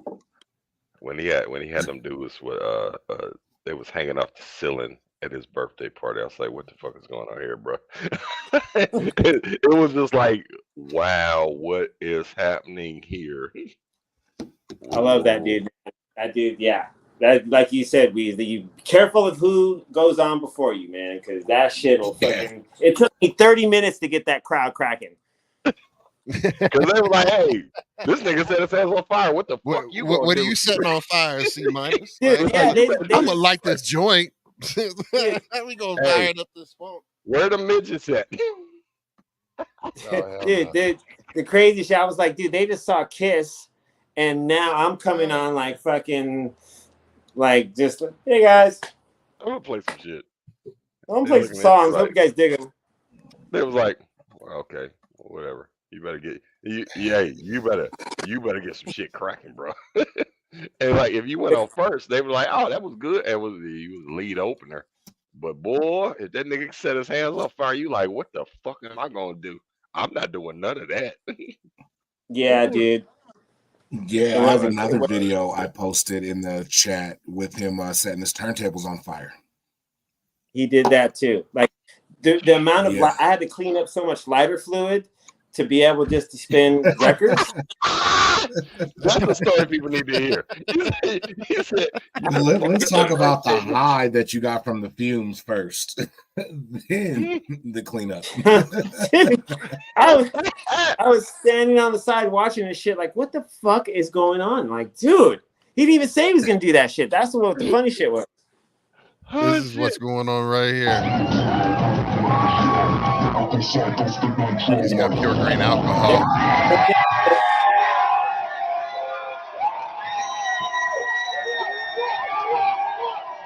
It's insane. Good gracious. Shit, that's Rebel Jam 98 when melted he gave out the melted. That's dope. All right. And like, hey, that's a showstopper. So you got to come on after that. Ooh, hey, C minus. I'm glad you said it took 30 minutes to get people to fucking listen to you. No, well, just it was like it till I got a full floor cracking again, like because everyone they had stopped dancing to what he was doing and just watching it. It was a show, Yeah, yeah. and so immediately after he went off, everyone's like, "Yay!" And I'm over here cleaning up shit, and I'm just like, "Fuck!" And everyone's assuming that I guess I'm gonna be something of that ilk, and they're just like standing there looking at me, and I'm like. This I'm is about a to play hilarious DJ story. Somebody put some fucking lighter fluid on and lit the turntables on there. You gotta come after that shit. I was like, what the fuck? yeah. I would have been like, ooh. Yeah, promoters need to know their place. Like he needs to go on last to end the show. Yeah, because he's burning up the turntables. He's gonna set us. He's setting our shit on fire, yo. What the fuck I'm doing? I ain't got no fucking gloves to handle this shit. Dude, I was like, how are you at this? Like, who wants to go on first? I was like, dude, obviously I would have had I known. Me from here on out, me. Somebody just said, fire. I told Swamp, I was like, dude, I'm so down to tour with you as long as I open. I'm never going on after you. Lesson learned, lesson burned. Shout out to DJ Swamp. Oh my God! He was really, dude. His two-hand turntable technique was, I mean, you talking about some really, he's like, like a basketball player. I played basketball. You were like, oh, when he's that favorite player of the other good players. That dude was like, his hand technique for both hands was in. I said, oh, we just watched him. Like, Diaz was like, oh man, I wish I could do that. I said, nigga, you dope. He's like, no, that's dope. That's another level. Yeah, the way I remember his dope man routine, and just how fucking God, yes. His dope man routine is so dope. So dope. I forgot about that. Man, you just made yes, that I remember the first time can I I ask heard you that, guys I was a question? like, who the fuck is this? Absolutely. Oh yeah. Yeah. Who was everyone, Boogie Weeze, D-Dash Fresh? Who was the first DJ you saw that made you want to stop DJing? I would in like a most like, oh man, like, and I'll go first. I'll be honest. Okay, go ahead. Swamps I'll up say there, Scratch Pickles. Scratch Pickles. When I saw Scratch Pickles at DNA in 90. Man, I said, man, these dudes on another fucking level. Yeah. I said they're on a different Those guys are crazy. level. And that's why you're like, okay, you can be a judge. You can't battle no more because you're gonna win every time. It was just like your techniques and what you did on them turntables. And I've seen. Oh no, I gotta give a shout out to April Rain. So this girl, this dude taller than me. I'm 6'6". He's 6'8". His name DJ Tree. And so they married now. They was dating at the time. And she was like, I said, can you DJ? We went up to Ohio U. And she was like, yeah. She all shy, talking like, yeah. She put her titties on the turntable like, and killed I mean, she didn't win, but she came in second or third. I said, you told me like, I can kind of DJ. I said, no, what you did was incredible. Like that floored me on how what she did and how the crowd responded because she, especially being a female, she floored. But other than that, I've seen Dibs did some stuff that I've seen that was like, okay, that's incredible. But we've seen some. We hosted the DMC here in Cincinnati a couple times, and I see the dude from Atmosphere, Idea, rest in peace. But it was the other dude. He was like DJ Abilities. Yes, he was. He was up there with Swamp in my eyes. Like, he was dope. Man, he was dope. He was dope, man. And just approached it like a tactician, just like, yeah, no smoke, just cool. And he just came in there and just wrecked the show. Like, wow, we was like, it kept that beat juggling and the scratching, everything on point. His beat juggles didn't miss a beat. Oh, we was just like, wow, mouth dropped. Yeah, man. So I would give you that one. Ghost Boogie, you go ahead, get yours. I was gonna say Cubert for real. Cubert was the Yeah. one that I was like, man, I don't even know how to. I mean, I'll tell you, the first time I saw Dibs, I was like, man, damn, like Yeah. for real. But I mean, I just for real, I was just like, God damn, all right, this is not this. This is a completely different animal.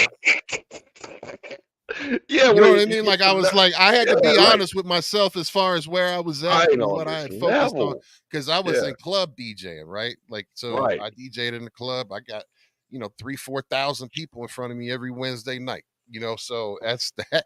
I kept the floors packed with that, but that was a completely different thing. Like so, and I had to realize, like, yep, like this is a completely different animal, and I have not put enough time in to even be able to, like, these motherfuckers have been putting time, so all they doing is scratching. Like And that's all it is. It's like, sometimes so it's just it's an innate talent that like yeah, I was right, DJing. I said, exactly. "Nigga, you my I'm DJ." a I said, heavy look. when I I seen was what a he did, I was center. like, Listen, I I said, was I'm a done. center in high school. I'm a big Yeah, heavy-handed motherfucker, right? yeah. I'm, I heavy-handed everything, and that's always so. Especially back in the day, when it came to when you really had to make sure that you weren't heavy-handed when you were using real vinyl.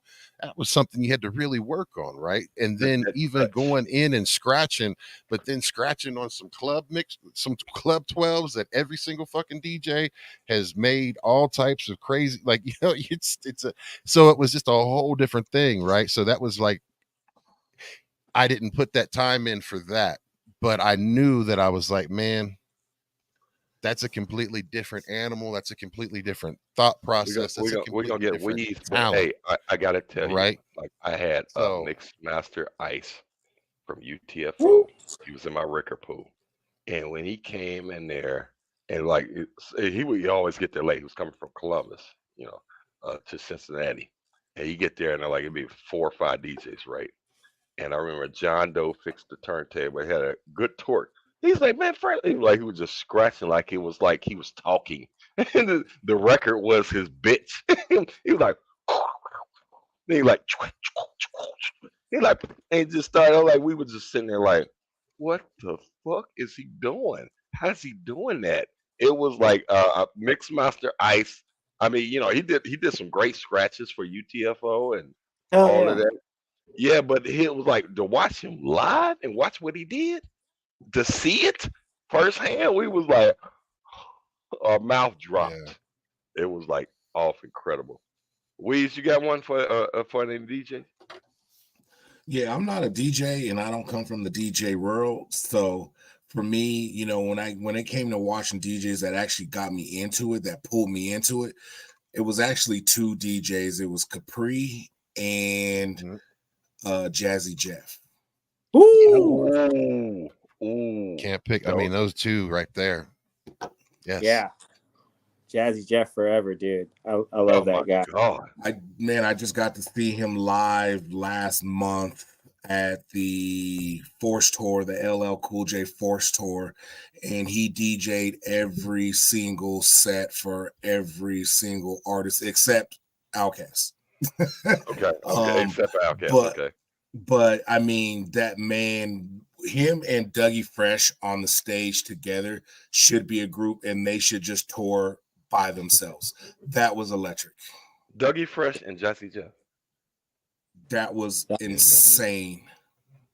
Can we I just wanted put to, Jazzy Jeff on in the GOAT conversation, or at least in top I five I would have DJs of to. all time? He did not create the transform, but he That's perfected tough, that but motherfucker. I mean, my God, that guy is so technically proficient. Yes. And yes. he got undercut. Like he was doing.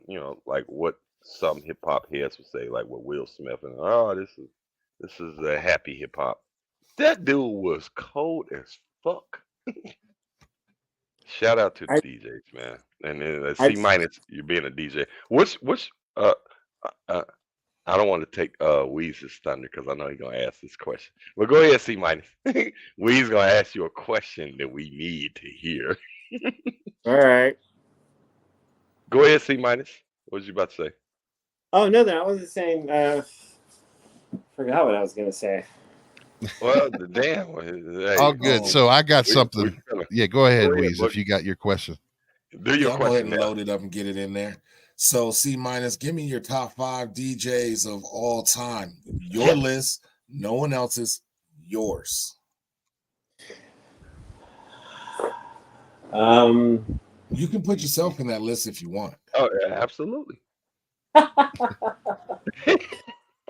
You don't know him Right. yet. This dude's so Uh, fucking humble. I'll say Right. Put yourself in there. my top 5 DJs of all times. I'll say Mr. Chalk, Jazzy Jeff. Okay. I'll say J Rock. From the Jurassic 5? J-Rock? J Rock is from the Beat Junkies. Oh, no, Alcoholics. Yeah. Yeah. Junkies. Let's see. Okay, let me think of. Okay, let me say Stormin' Norman out of the Bay in the '80s. He used to That DJ is. at the Palladium, and my Uncle Mondo used to be a part of the Palladium at SF, and he would come visit. He would come home every like couple months, and he would bring me these tapes of the DJ spinning at the Palladium. And Stormin' Norman was one of them, and that's one of the first DJs I ever like heard mix show with like fucking Freaks Come Out at Night, or I heard Erotic City mixed with Blue Monday. Ooh.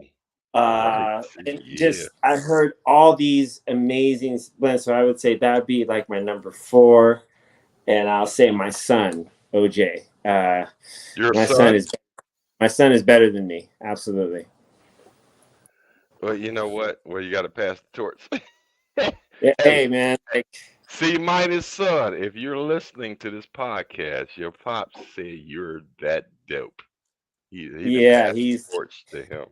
Because I listen to him. I listen to my son because, like, my son, like, one of the things we love speaking is music. It's like it's one of our love languages of just being like in each other. Like, hey, man, you heard this, you heard this, you heard this.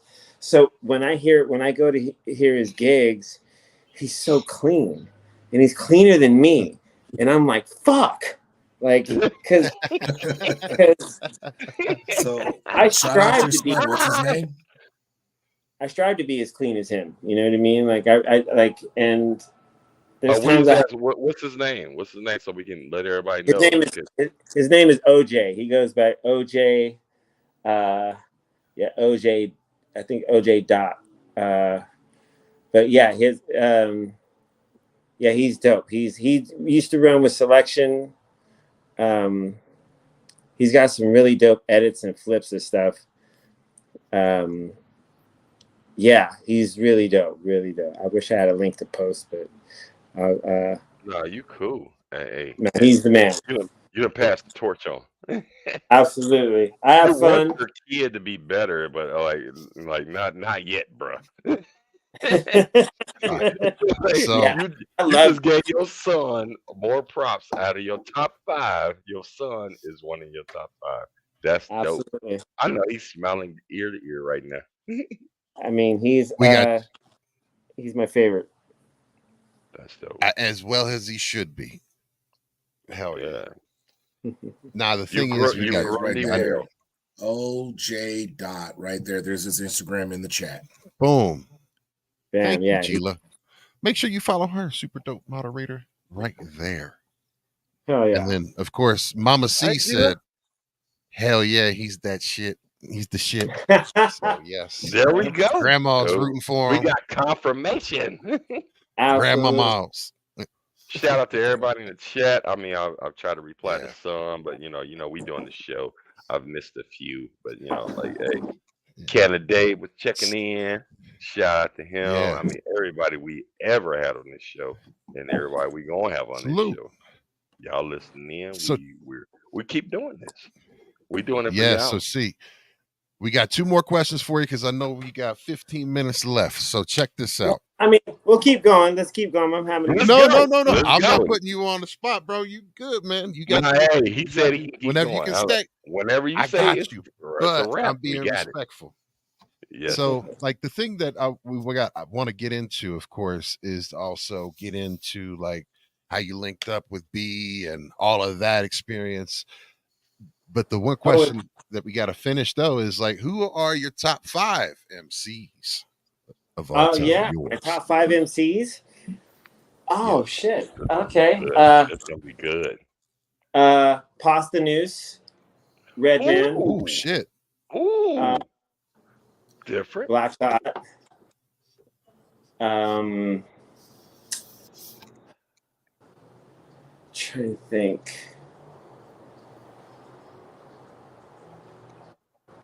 I love Guilty Simpson.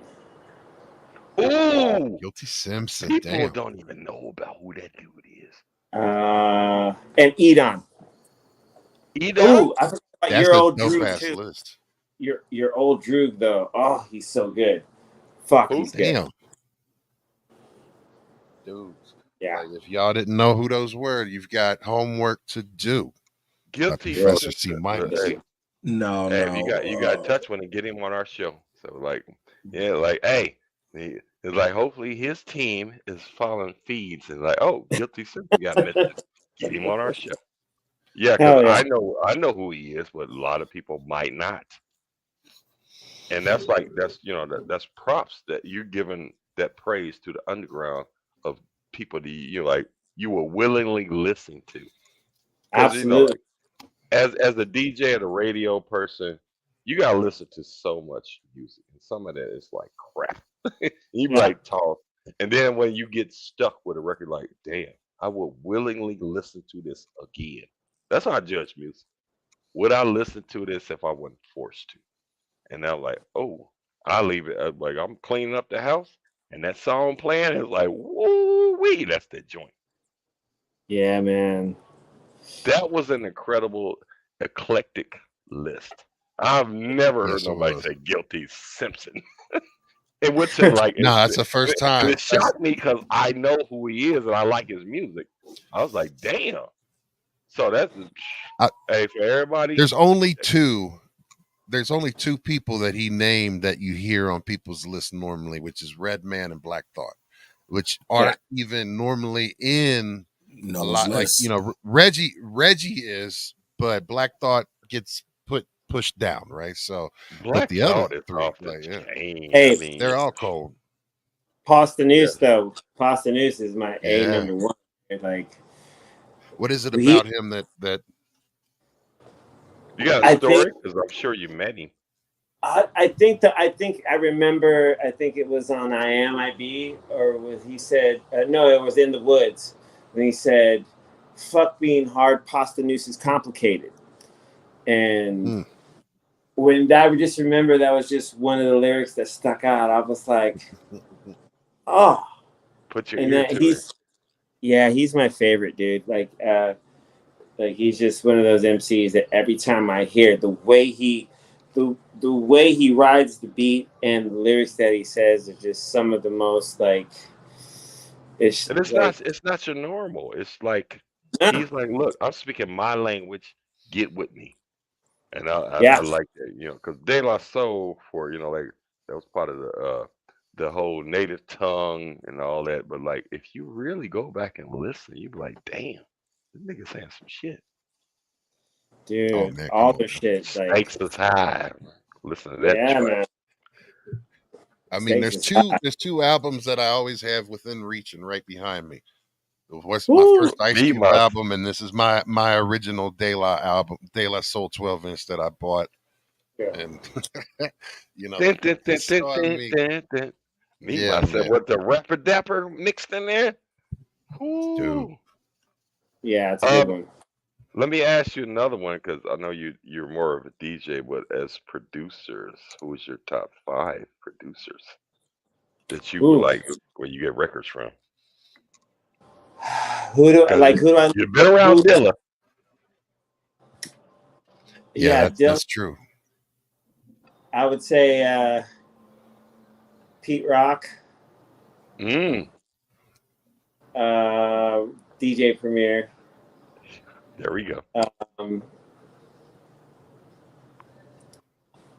I think DJ Muggs. Hell yeah. Ooh, that's a good one. What? I heard you was from Hell yeah. the Be Real camp, so come on now. Alchemist. Alchemist is just that motherfucker is at the rate he's going, he's gonna end up being the greatest to ever do it. Like Hell that's Alchemist has just got so much heat, and you know, he hates, you know, speaking, you know, I'm sure, but that motherfucker is one of the most amazing, coolest dudes ever, and he just got so much heat. So he humble like you. Yeah, he's that dude. So cool. This show is for shameless plugs. To promote yourself. Hey, tell him you how dope you are. But go ahead, finish your list. No, because I heard this before I got on the chat. It was like, oh, he humble. I was like, what you being humble, but you gotta get your roses now, bro. You don't. Yeah. I mean, it's yeah, I just, you know, it's hard because I don't know, for something about it, I guess the cats that I came up with, we used to never the accolades were never like or the props even, we always were like, okay, that was cool, we would like revel in it like the night of, like, oh, that was cool, and the next day it was like, all right, what are we doing next? Right, yeah, move on. Yeah. And so we always it was like, oh, that was rad, you know. It's only, I think, I think pandemic was probably the time I really had the first chance to like kind of recollect and be like, oh, fuck yeah, I DJ'd for 85,000 people at fucking Hyde Park with the Foo Fighters and Motorhead, like in Queens of the Stone Age. That was rad. Right. I did some shit. That's fucking crazy. And you had to pull your like you know what I did? And like, and then you know, if you ever get down, you're like, wait a minute, I did this shit. Yeah, I did that. One of the craziest gigs I'll tell you that I ever did is just like, it's the most fair, this weird fucking crazy fucking dream. So Foo Fighters, when they released the album called In Your Honor, they decided to have winners flown in from all over the world to the Roswell fucking air hangars, and some air hangars. Oh, I heard about that shit. So the show was going to happen in the same hangar that used to house the fucking aircraft that had crashed there in the 50s. So, dude, I get the call. Dave's like, what are you doing? What are you doing in a couple of days? I was like, dude, chilling. What's up? He goes, want to come spin at this hangar gig? And I was like, yeah. He goes, all right, cool, dude. Like, fucking, just be ready by so and so. I was like, all right, cool. So we get flown in to do fucking gig, and I do this gig. It's in front of these like a couple hundred people who are flown in on these different airplanes in the airplane hangar that used to house the fucking UFO phenomenon. And I'm back home in my pad by fucking 11:30 at night. Like, it was just like, we flew into the show, did the thing, fucking Foos rocked out. Fucking, we all got on a fucking same private plane we got in on, and then fucking, dude, we're back home. Fucking, I was at my house back home at 11:30 at night. Damn. It was wild. Well, let me ask you. That's what that private life do. That private jet for you, man. What? The time I went out with Jonathan, me and Jonathan went out is like early, like when I was hanging with him right around fall, the leader got to life. So one night we went out and he had this friend with him, and we were just cool. I didn't even fucking think about who, you know. It wasn't until later that I asked John, I was like, hey, dude, that dude that we went out with that one night, was that Maynard from Tool? And he was like, yeah. I was like, oh, shit. Hung out with him all night and talked music and cool, and just Never knew. That's what them bows do Damn. to you. He was like, hey, like you got to recollect. Yeah. Hey Boogie, I got a question. Do we have any mixes or blends or music we can play before he gets I on? don't really have any because like with Twitch and everything, it's all I Oh, didn't it's all have any. shut it There's down. not really a lot of footage like that's out there of you I got you. mixing right I now. got Like you. I have the mixtapes and stuff like that. But yeah, I have. Let me see here. It's not on this computer though, because I have, of course, your mixtape that you put out. Um, Oh, what I like while forgot you about. looking for that, So we're gonna talk about I don't that have access to it right now. origin. So like I Well, said, hold on. I We was talked about that. go ahead. Yeah. So check this out though. We gotta everybody wants to know because like how I learned about you, of course, like was on Be Real. And that was during the pandemic, Yes. of course. Yes. Like so Yes. I started watching the Dr. Green Thumb show.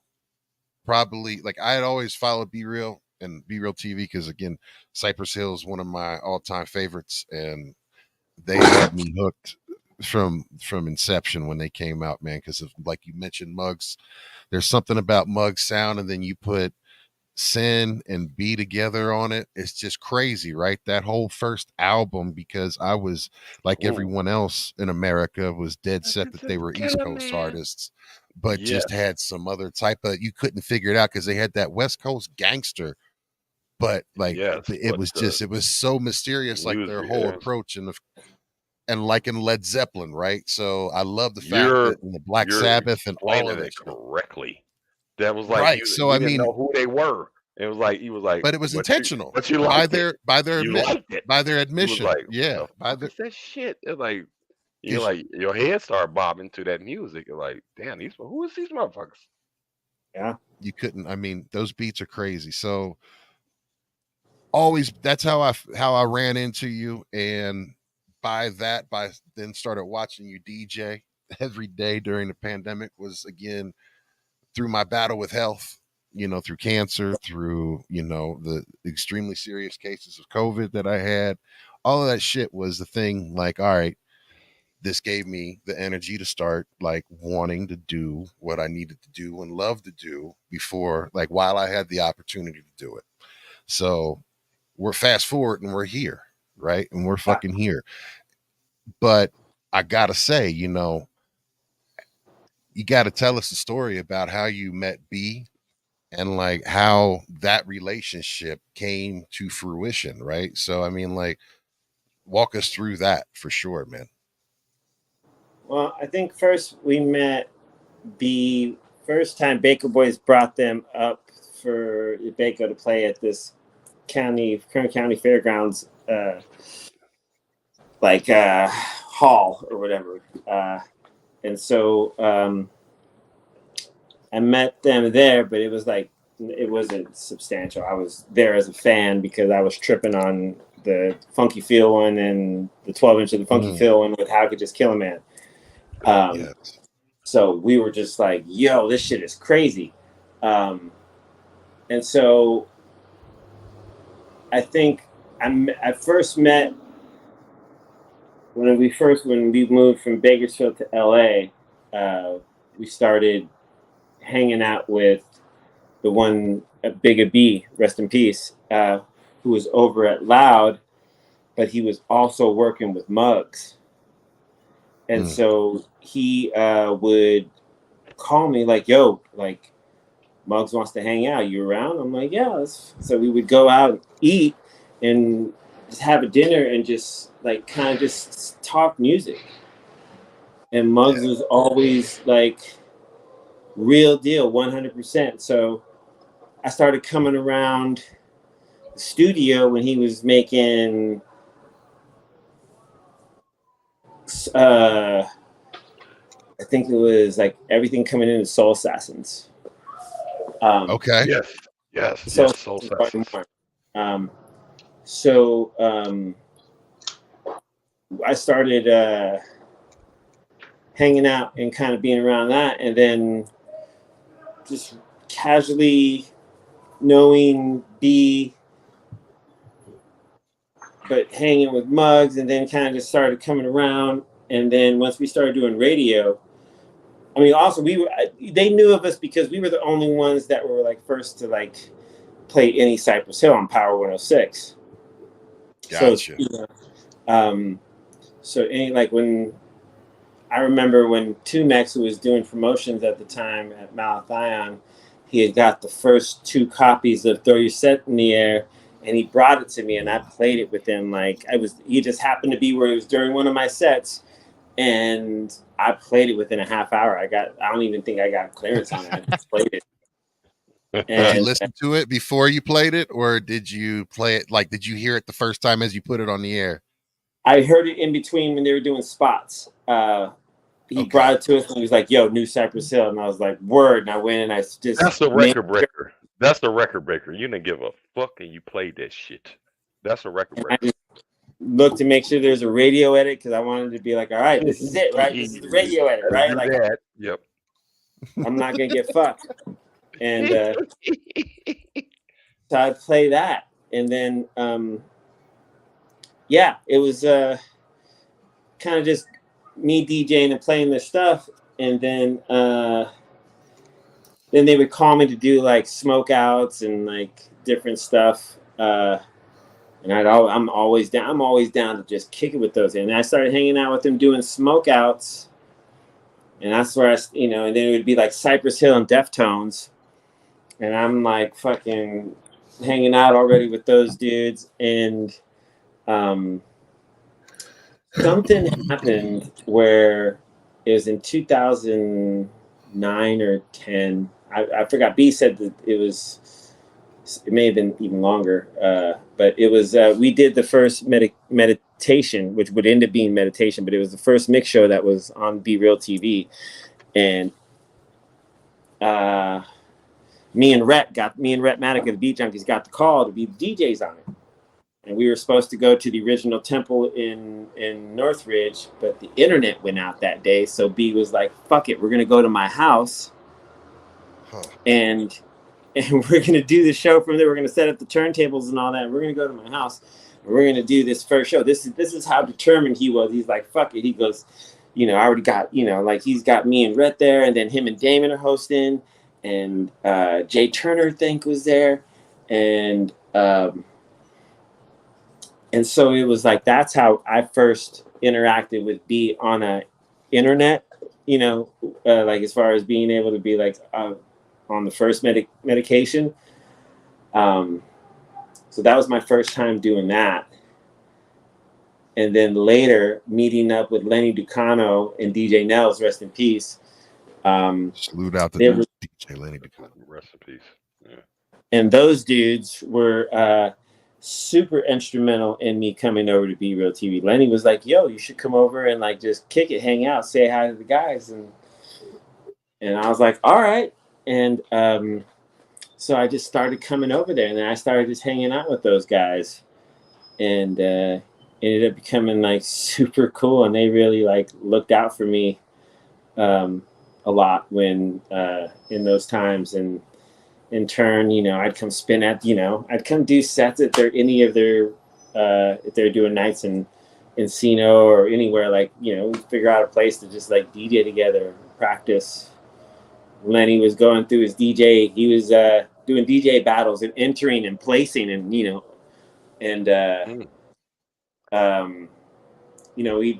I just hang out with him doing that. And so then coming around BRealTV, and then just, as well being a host, as well as being a DJ. That's how I just started coming around. Hey, plug BRealTV. Like everybody listening in, BRealTV is that the exact website. So there is BRealTV.com. There we go. And of course, you follow them on, and they're doing a lot. They have a great Discord server, a great website, but also they stream live on Twitch and YouTube. So you can check them out daily on the Dr. Green Thumb podcast. They start at, let's see here, it starts at noon Pacific, right? Is it noon Pacific when you guys start? What? Is it No, we started at 2 1 p.m. Pacific? Pacific. No, we 2 started p.m. Pacific. 2 p.m. Pacific Standard Time. Yeah. 5 2 my p.m. time. Pacific. I'm in on the Correct. East Coast. Yeah. Okay. 3 Bet, o'clock bet. Mountain. Hey, Yeah. pay attention to that. And like, look, we can put it in the chat so everybody can follow that. Yeah. And because you came highly touted, and you have not disappointed. You have not disappointed, my brother. I love your stories and everything you're talking about, man. It's great to have you on our show. It's just a pleasure. Pleasure being here, man. There's I'm always stoked to get around fellow music lovers. Especially, I was just talking to Bobo about this. There's something special Bobo, about Eric Bobo. Yeah. Eric Yeah. Bobo at Cypress Hill. Yes, Eric buddy. Bobo. I was just talking to him today about like there's something special about like when a group of friends or colleagues, peers, or whatever, when you get together and you start talking music and you start getting into the details of it all, like there's something special about that, man. Just able to like Yeah, keep the the mind. language. We talk our own language, and we're in this for life till we die. Hip hop was, like you started early. I started like my love for hip hop came early, and now we get to talk about this and actually do it, and Yeah. make sure people know what the fuck somebody else did, and share it to the world. It's Yeah. so positive. I love this show. I love what we do, and to get people on like you and everybody else we get to hear your stories. It's beautiful, man. Yeah, it's fun. It's fun to be able to talk, music. Like that's some of the greatest friendships I've made are based on music, and it's it's definitely probably the biggest thing that I could be like, you want to get me, you just get me talking on music or whatever, and the next thing you know, it's fucking hours go by. And it relates to sports. I know Weez want to talk about fucking Michigan. Go ahead, Weez. I know he C minus don't talk sports ball. Look, that's the one thing about C minus. He don't talk sports ball. I know Weez. He don't miss him with that shit. They came out aggressive, bro. I mean, we're gonna talk about a second. We'll keep it moving. We get back to C minus, but Weez, your team won, bro. They came out there like some warriors. 26 years. Sports. Woo, they came out there hard. Yeah, look at it. Sports. Yay. All right, we done with that. Where your Michigan at? He said love of music. So let me talk about sports, yo. Right. I don't know. I had to get it because we didn't heard this one. You Three just people. like you ask a girl out to date, like, I like flowers. Let me bring you a pickle, yo. No, I didn't say a boogie, but I knew he'd been itching to say something about Michigan winning, and they won in a great fashion. That's what shout outs are for at the end of the show, but they like hip hop too. My soft one interruption, but I had to get that off my chest. I know we just sitting there like, man, we're gonna talk about Michigan. I work with a dude talking about we gonna win. I said, nigga, do you play O-line? It's like, you know how your fans be, they be like, oh, we gonna win. I'm like, you ain't touching no down the football. But hey, congratulations to Weez. They won. They came out like gangsters.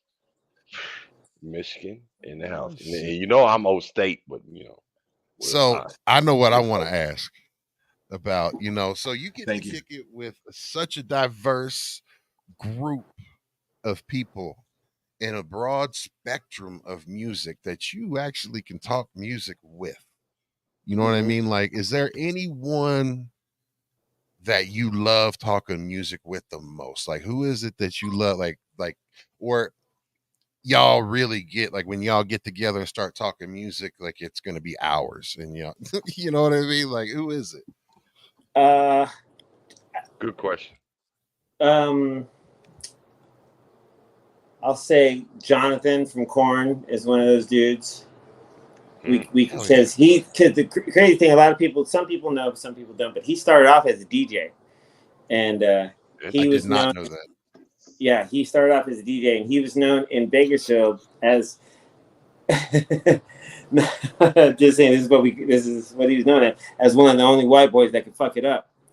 Because Oh he yeah, could. I can relate. We love white boys here. Fuck it up. We love that shit.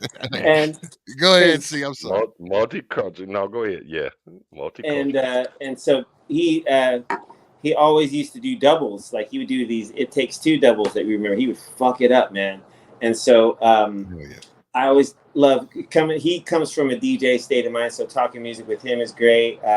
Talking music with Grohl or Josh from Queens, like I learned something new every time I talk to Josh. I'll say talking music as a whole, like I think one of the crazy, like talking rock with Herbie Hancock was pretty crazy. Damn. Yeah, I was in his band for like for a small run. Hold on, stop, pause. Wait, I didn't know this. Stop. Yeah, You were in Herbie Hancock's we gotta get our band. listeners. What did you play? I was DJ. This is the first in 2008. He decided to bring. He was doing. He did this album of Joni Mitchell covers, and so for the tour, he decided he wanted to bring back Rocket, but he hadn't done Rocket since he did it with the last DJ. I forgot who it was. I think it might have been DST. It might have been. I think he was doing the DST. Yeah, DJ DS, the Grandmaster DST. Yep. Yeah. And so he decided he was going to bring back Rocket, and then a friend of mine who worked at the label that was putting out the Joni record, she called. She had her husband call, and he was like, "Yo, would you be into doing cuts for Herbie Hancock?" And I was like, "Live?" Oh my Lord. And he's like, "Yeah." And I was like, "Yes." And he goes, "Send me something you've done cuts on, like 2 songs, and let me, And I was like, "All right." So I just did some songs with this group I was producing this album for this group called Lexicon that I was in for a few years, and I had these 2 songs I had just finished doing cuts on. So I was like, "All right." And I sent him over to him, and within an hour, I got a call back from Miranda, I think his assistant that helped run a lot of the tour. You might have even been like tour manager. But she called me. She was like, "Hey, what's up? It's C-?" And I was like, "Yeah." She goes, "Yeah, you're in." But the fuck, I'm in. Damn. Like, yeah. When can you start rehearsals? And I was like, when can you, what? She was like, "Here's what's gonna happen. Like, he's naked. I could be naked. I'll show up. Like, hey, you said Herbie Hancock want me to? I'm there. What up? And he was like, they want you on, Rocket, but are you able to be, flexible? And I was like, and she's like, "Well, if he wants you to be on more than one song." And I was like, "Yeah, absolutely." She's like, "All right, cool." She's like, "All right, well, we're gonna tape this special for Yahoo. So we need you to come to rehearsal. We're gonna do like 3 days of rehearsals. Can you make it?" And I was like, "Absolutely." So I showed up, and getting a chance. The band was Vinny Caluta on drums, Marcus Miller on bass, Lionel Lukey on guitar. I was on. And it was Herbie on keys and me on DJ. I'm not sure if we had another percussionist at the time, but he giving you a discography of shit. No. Keep going, bro. That was the band. So I come in and I had like the crazy thing is that like I had kind of was trying to get out of. I knew fucking with Herbie, I had to get out of a rock or hip hop state of mind. I couldn't be in those things because I had to be. Those had limits. where I was going didn't need to have limits. Like it was the first time I ever truly got to like study like jazz with a great, and I really kind of just forced like to just I had to shed that shit quickly because I didn't want to. I was trying to not get sent home. So He's like, hey, this is my time to shine. I'm gonna make the most of like, and I just wanted to be in the room with fucking all these great people. Like, and so we would do like, and this is how I knew that Herbie was about that shit. Is that like we had 8-hour rehearsals. Damn. And That's long. we would, I'd come in at 10, set up, be ready to jam by 11. We'd play till 7, 8 o'clock, go get something to eat. All right, see you again tomorrow morning at 10 o'clock. So we could start at 11 so we could, and we would just, that would just be like, and he would just start throwing things. We would just start working on the numbers. We did Rocket. We turned Rocket into from a 6-minute song into a 12-minute jam. Fuck yeah. That's crazy. And then he started throwing me in on Watermelon Man and Chameleon. Ooh. And we started like, I started fucking around. Y'all did Watermelon Man live? Yeah. And you scratched on it?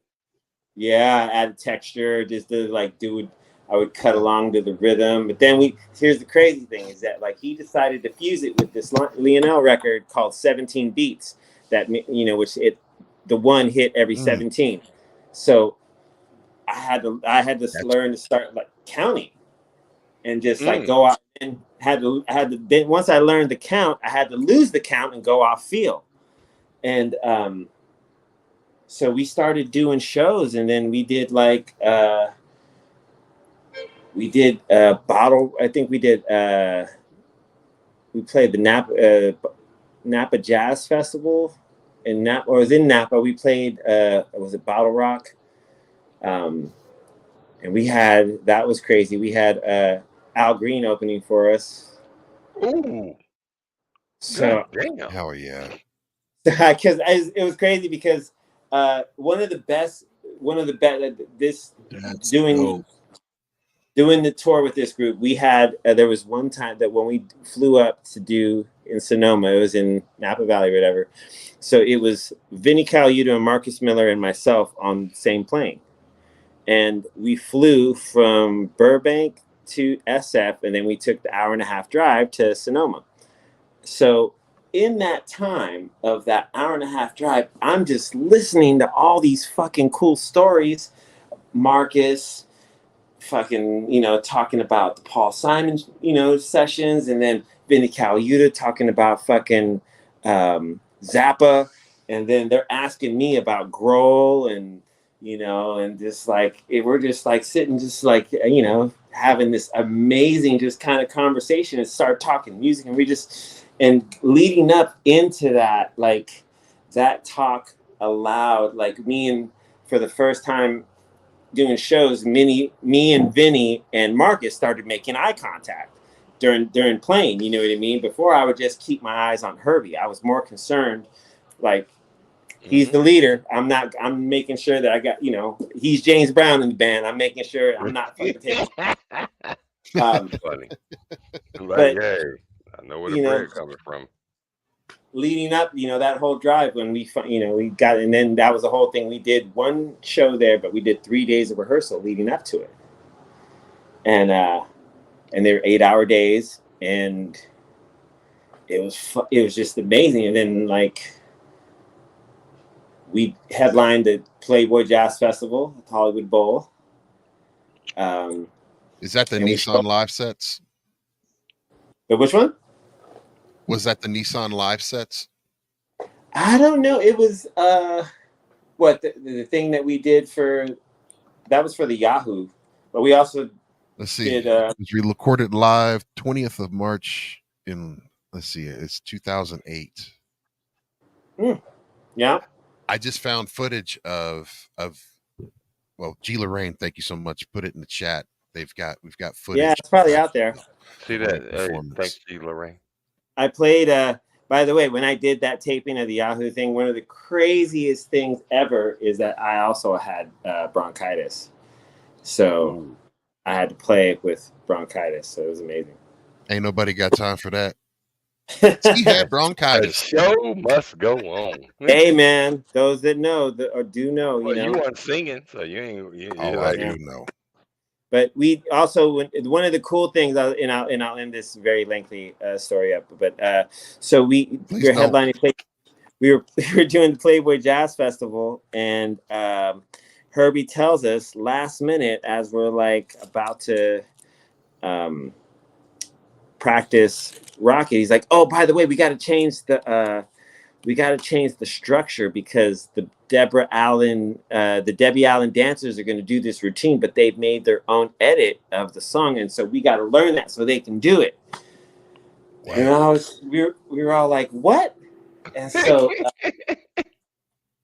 we were like, "All right, fuck it, let's learn it." And so I had never felt more confident than with Vinny and Marcus, and they're like, "Oh yeah, we got Dave Ballard from Bitches Brew coming in and hang out," and oh yeah, Wayne Shorter's going to show Holy up and play shit. too. Like, ooh, like it was crazy. And so at the end, Herbie's like, I'm gonna have our sound guy bring a copy of what we just did so you can learn. And I was like, okay, cool, just give me the audio of it, whatever. He goes, do you know how to read music? And I said, no. He goes, do you know bars? And I go, yeah. He goes, all right, sit down. And so we walk over to his dressing room, and he sits for 20 minutes and he sketches out the part that I need that we're all working to change. And he dictates my cuts as the notes. damn And it, damn. and he's like, and he shows out the bar. He's showing out the bar work. Okay, so we need to cut, instead of the 2 bar, we're going 1 bar, turn around into the 4 bar, into a 2 bar, then into an 8 bar, right? Okay, all right. So that's what we're doing. And so he showed me that, and I still have the scribbling in storage somewhere. But yeah, I still have the paper that he Ooh. showed me how to read music. And that's my Herbie Hancock story.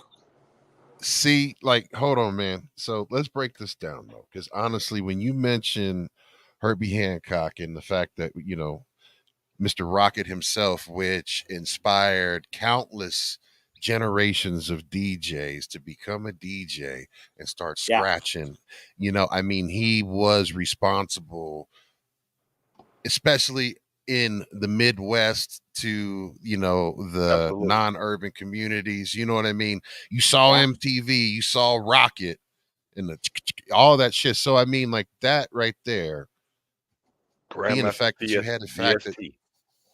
right, you had the fact that the opportunity to work with Herbie, and he trusted you to who you're playing with Marcus Miller. My God. I mean, that's And crazy. this And I dude always wanted sat to you know, down to give you like I'm gonna help you. That's like well, an incredible story. Go ahead. yeah, Go you ahead. talk about how you always talk about how you count and you learn how to count, and that really helps you do your DJing and shit like that. And that's something that, you take pride into, knowing how to count and knowing what measure the song is, all of that. And I always wondered, like,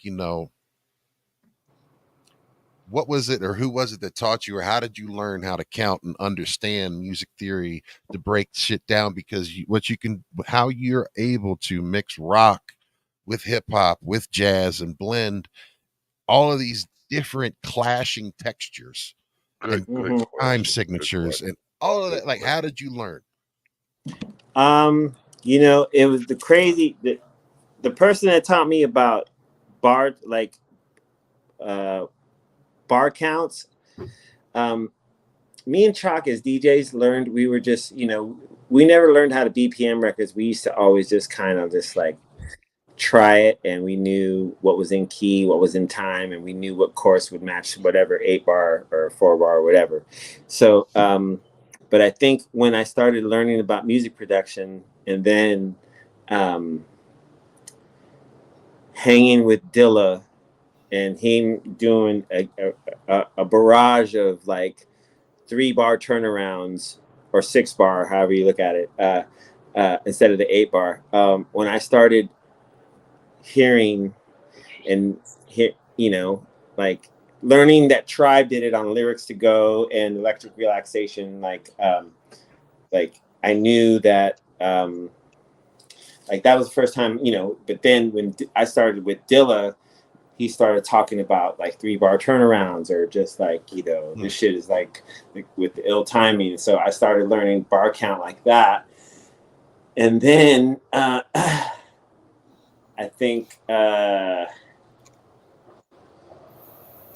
was that's where I started kind of really taking, and then working with the Corn guys, I kind of started like learning about, like, they always were kind of like, they never did really kind of math timing or anything, but as I started progressing into more like, metal and Tool, and I started getting into like prog rock, and I started like saying, okay, like learning timings on that, and like listening to Yes records and tripping out, like, Hell yeah. Yes records, and wow.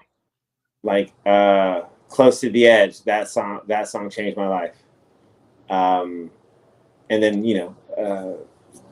Fragile, Roundabout, all that stuff. And kind of really started then I started to count. And then I had a friend tell me, like, then he kind of, one day I was just kind of frustrated, and he was like, and I was like, dude, and I started learning about like 5/4 and 7/8, and just like, and then you start hearing, and now I listen to music, I hear, like, I figure out the counts. If I like it, if I'm like, oh my God, what would I play with this? But I know that it's a fucking weird count, I start counting in my head. Start imagine, I just imagine just like, oh, okay, like, oh, so this one. Then I start going in my Rolodex of like what this mixes with, or whatever, or like, so I started learning music theory probably like 90s. I had a couple different people that taught me. I would And ask music. you this: when you had to learn like the different counts, like, because I'm a producer, and the sample counts, like, okay, it's on 3 count. You had to learn that, like, you try to put it into that box and it wouldn't fit. So you had to learn. You had to learn. Like, okay, they're doing triplicates. They're doing this. They're doing that. You had to learn music theory on the fly. Like, oh, hey man, this don't fit what I'm trying to put into a box. So I mean, that had to be like when you don't do music. Um, I myself, I had custody of my children, and I put them in piano, and they became violinists, first year violinists. And so Nice. oh my God, it was so horrible. So I'm in there working on a track, and they like, like, I said, I hope this shit becomes something. And then like all of a sudden I Look, was like, okay. I said, I'm gonna bring you in the studio. And when they got it I right, came over your house when they were learning how to do that shit. oh my God. I remember that It was shit. like, man, it was like cats screaming. It was like, It was so I horrible. went in, and I went in there. I said, show me how to, like. They tell me how to, like, daddy got to hold it like this, do this, and so I started. They taught them to pluck it first, and so within 5 minutes I was playing a song. They said, "Daddy, how you do that?" I was like, "I got an ear for this shit. Like, I'm teaching you how to be professionally trained." I said, "I wish I could sit on the keyboard and like I've been able to play along with jazz records, stuff like that." But then you gotta learn them counts, arpeggios, and stuff like that. Oh So yeah. you went from what you was doing as a DJ to that, and they're like, and you was like, okay, and you had Herbie Hancock sit you down, like, I got you. I'm gonna show you what we do. And like, cause you I listen to mean, music. yeah. You ever sample stuff and the tempo seems like it changes and you can't get Yeah. it in the box. And that's what they do live. So he said, boy, you got a great story. He sat Yeah. down and showed you like this is how we do it. Yeah, that was yeah, I mean, when Herbie asked me if I knew how to read music, I felt embarrassed because I was amongst the master, and here I am, just like, no. And I lied. I was like, yeah, they're like, but actually, he wanted your honest answer. Like, do you know how but to read music? No. I would Wow. have lied, but I just knew I would have been my luck. I would have been caught immediately, and he would have been like, "Oh, you know how to read." I'm like, "No, sir." Absolutely.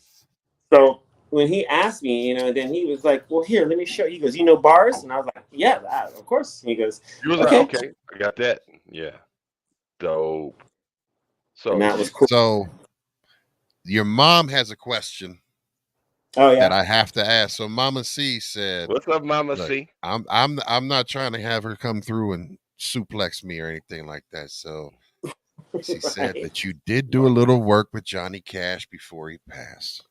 Oh my goodness. Yes, Yeah. yes, that Yeah. was.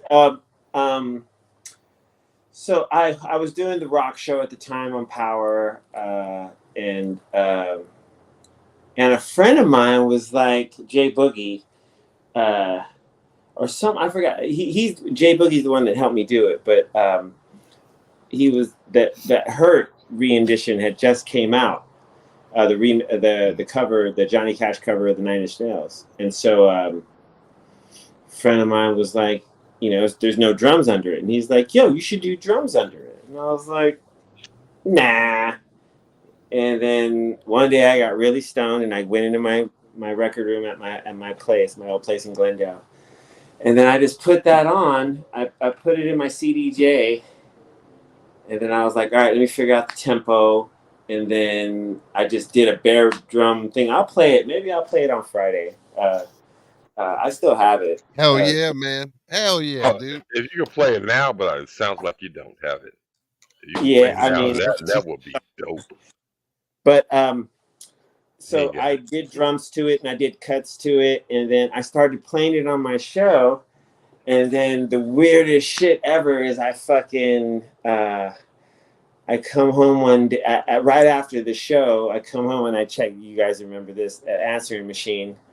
Check the voice messages on my answering tape, and I had a call from Rick Rubin, what? Damn. and What? Damn.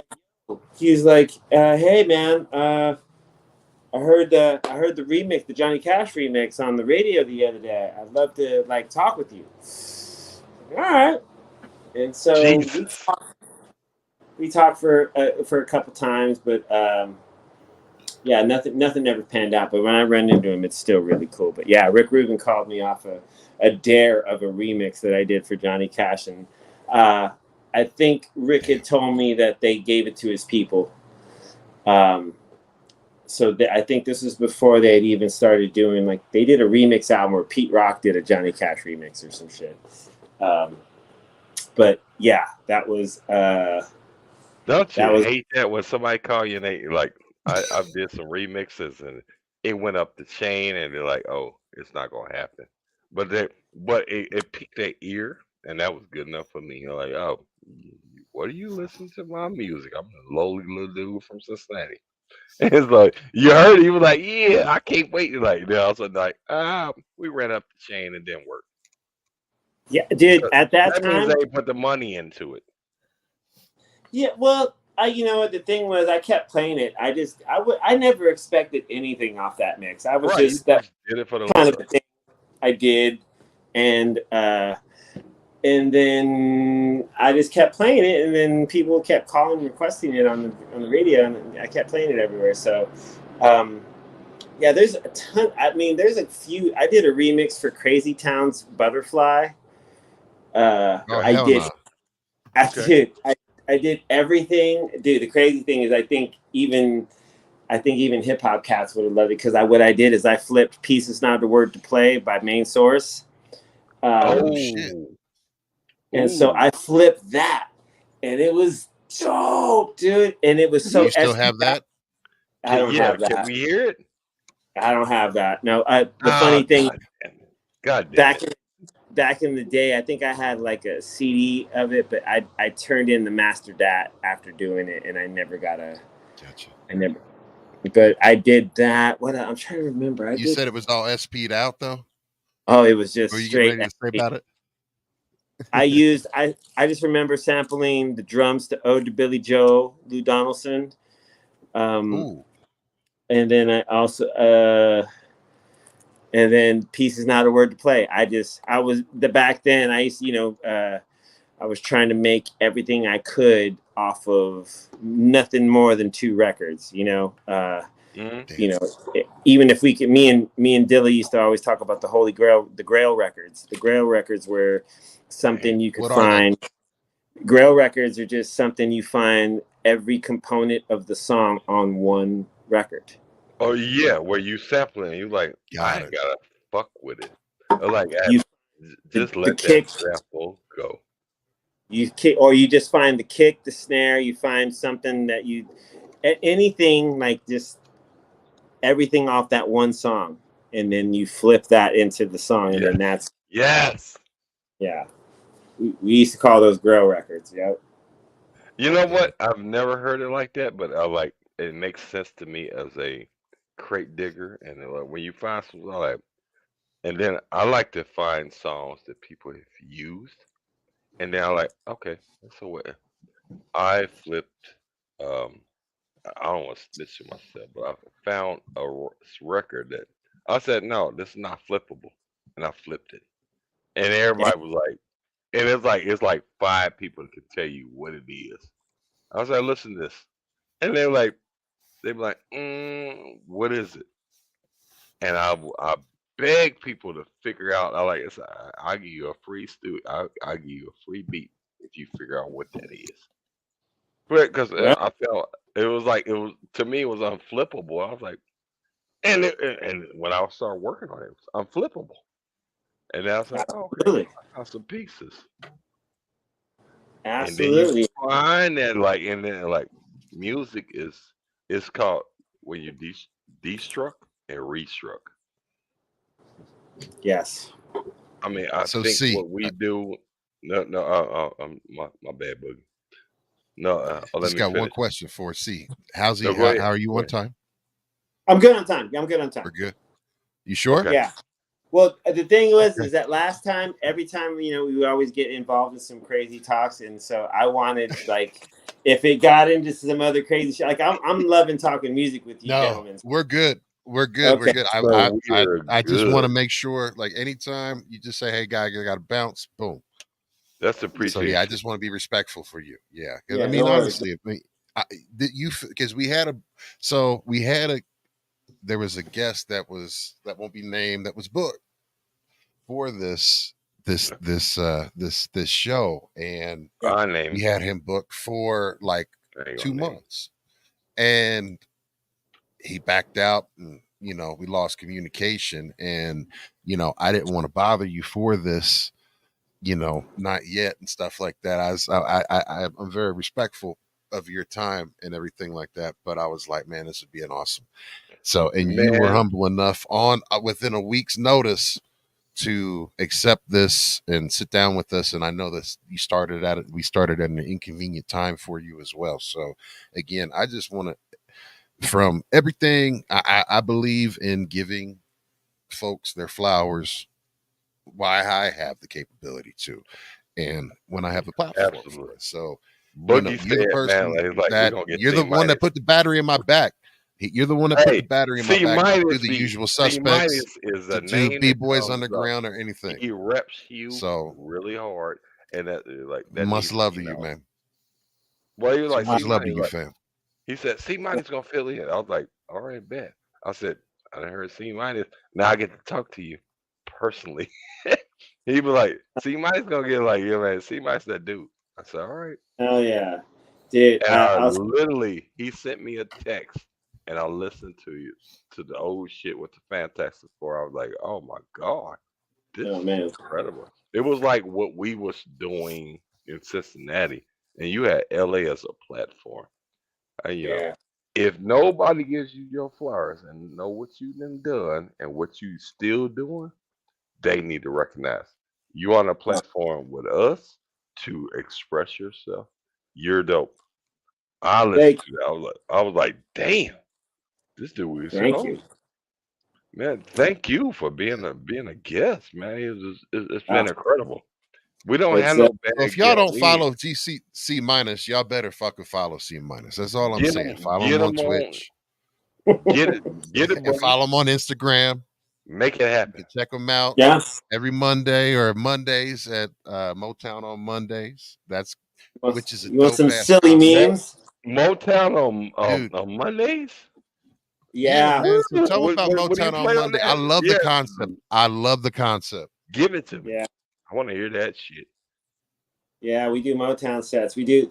There's chapters all over the country, but mostly like we out of all the chapters, what we do play more Motown based, where we have a strict list of like of things you can play and things not to play. There has to be a Motown connection somewhat to every song played, whether it's a Gotcha. if it's if it's a hip hop song sampled that that sampled Motown, um, or any song that samples Motown, or any cover, or any like any songs that were on manufactured through Motown. So anything on the Gordy label, the Rare Earth label, the Tamla, like anything on those labels that get like really a lot of love, as long as it's Motown Hell yeah. related. And we only go up to, I think, Erica Badu is the latest that we cut off. After Yeah, that, we don't.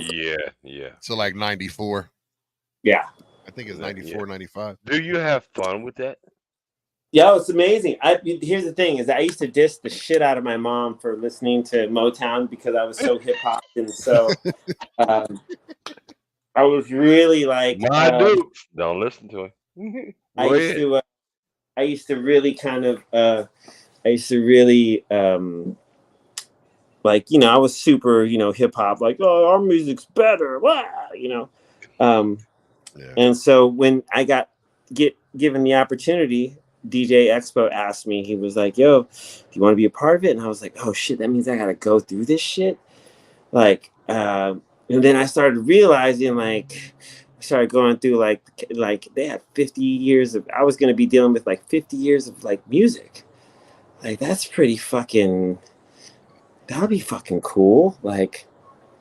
And then I started thinking about like all my favorites that were on there, like Rick James and Jackson's '70s stuff, and then also we also have another rule, like Yeah, once a Ronald. Motown artist, always a Motown artist. So if Tina Marie, we could play her epic That's what stuff I love. because she was, Ooh. same with Michael Jackson, same with Rick James. Like he, when he went to Warner and did Lucy's Rap, and then all that other stuff. So we were able to, and if you had an original deal at Motown, or a first record was put out on Motown, like Isley Brothers, so they were Motown artists. So Yeah, anything after Yes. they left was great. We were able. that's actually from Cincinnati. T-Neck.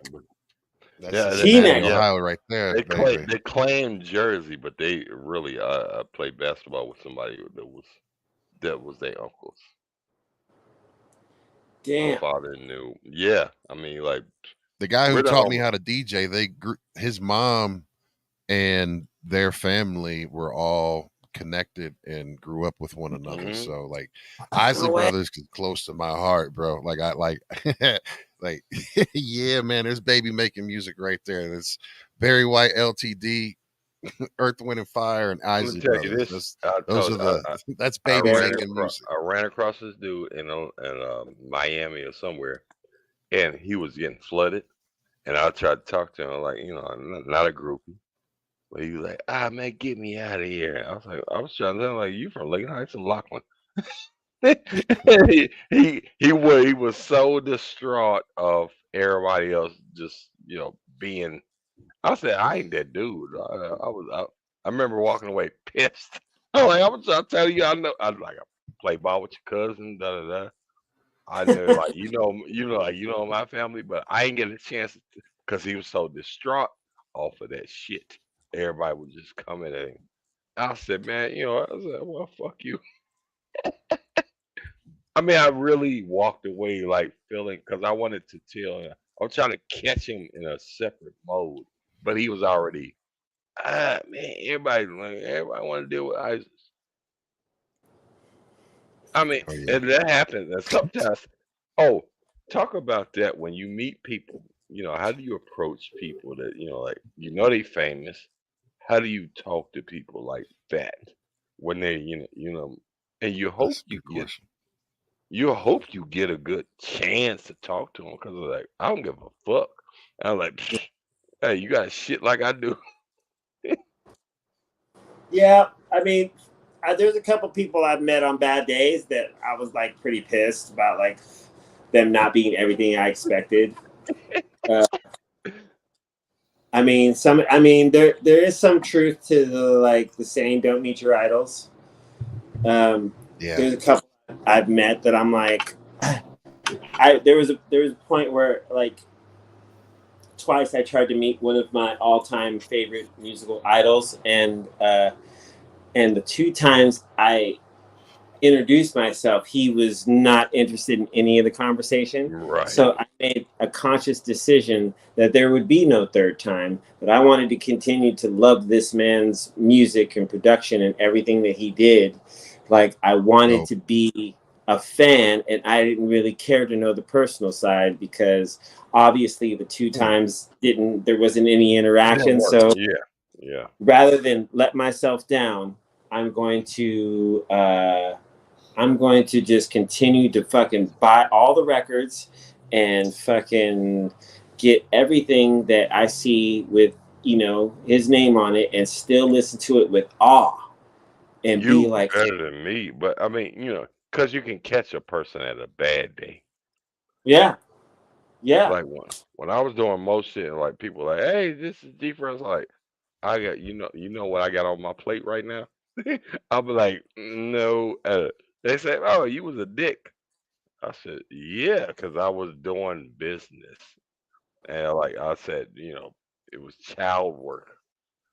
But yeah, I don't mind that. And I was like, okay, I'll give you a sec. I met CeeLo. And he was like, oh, somebody from Def Jam introduced me to CeeLo. And he was like, man, get all these people away from me. And that's how the Isley brother was. I just wanted to tell him like I know you from Lincoln Heights. I know your cousins, your nephews.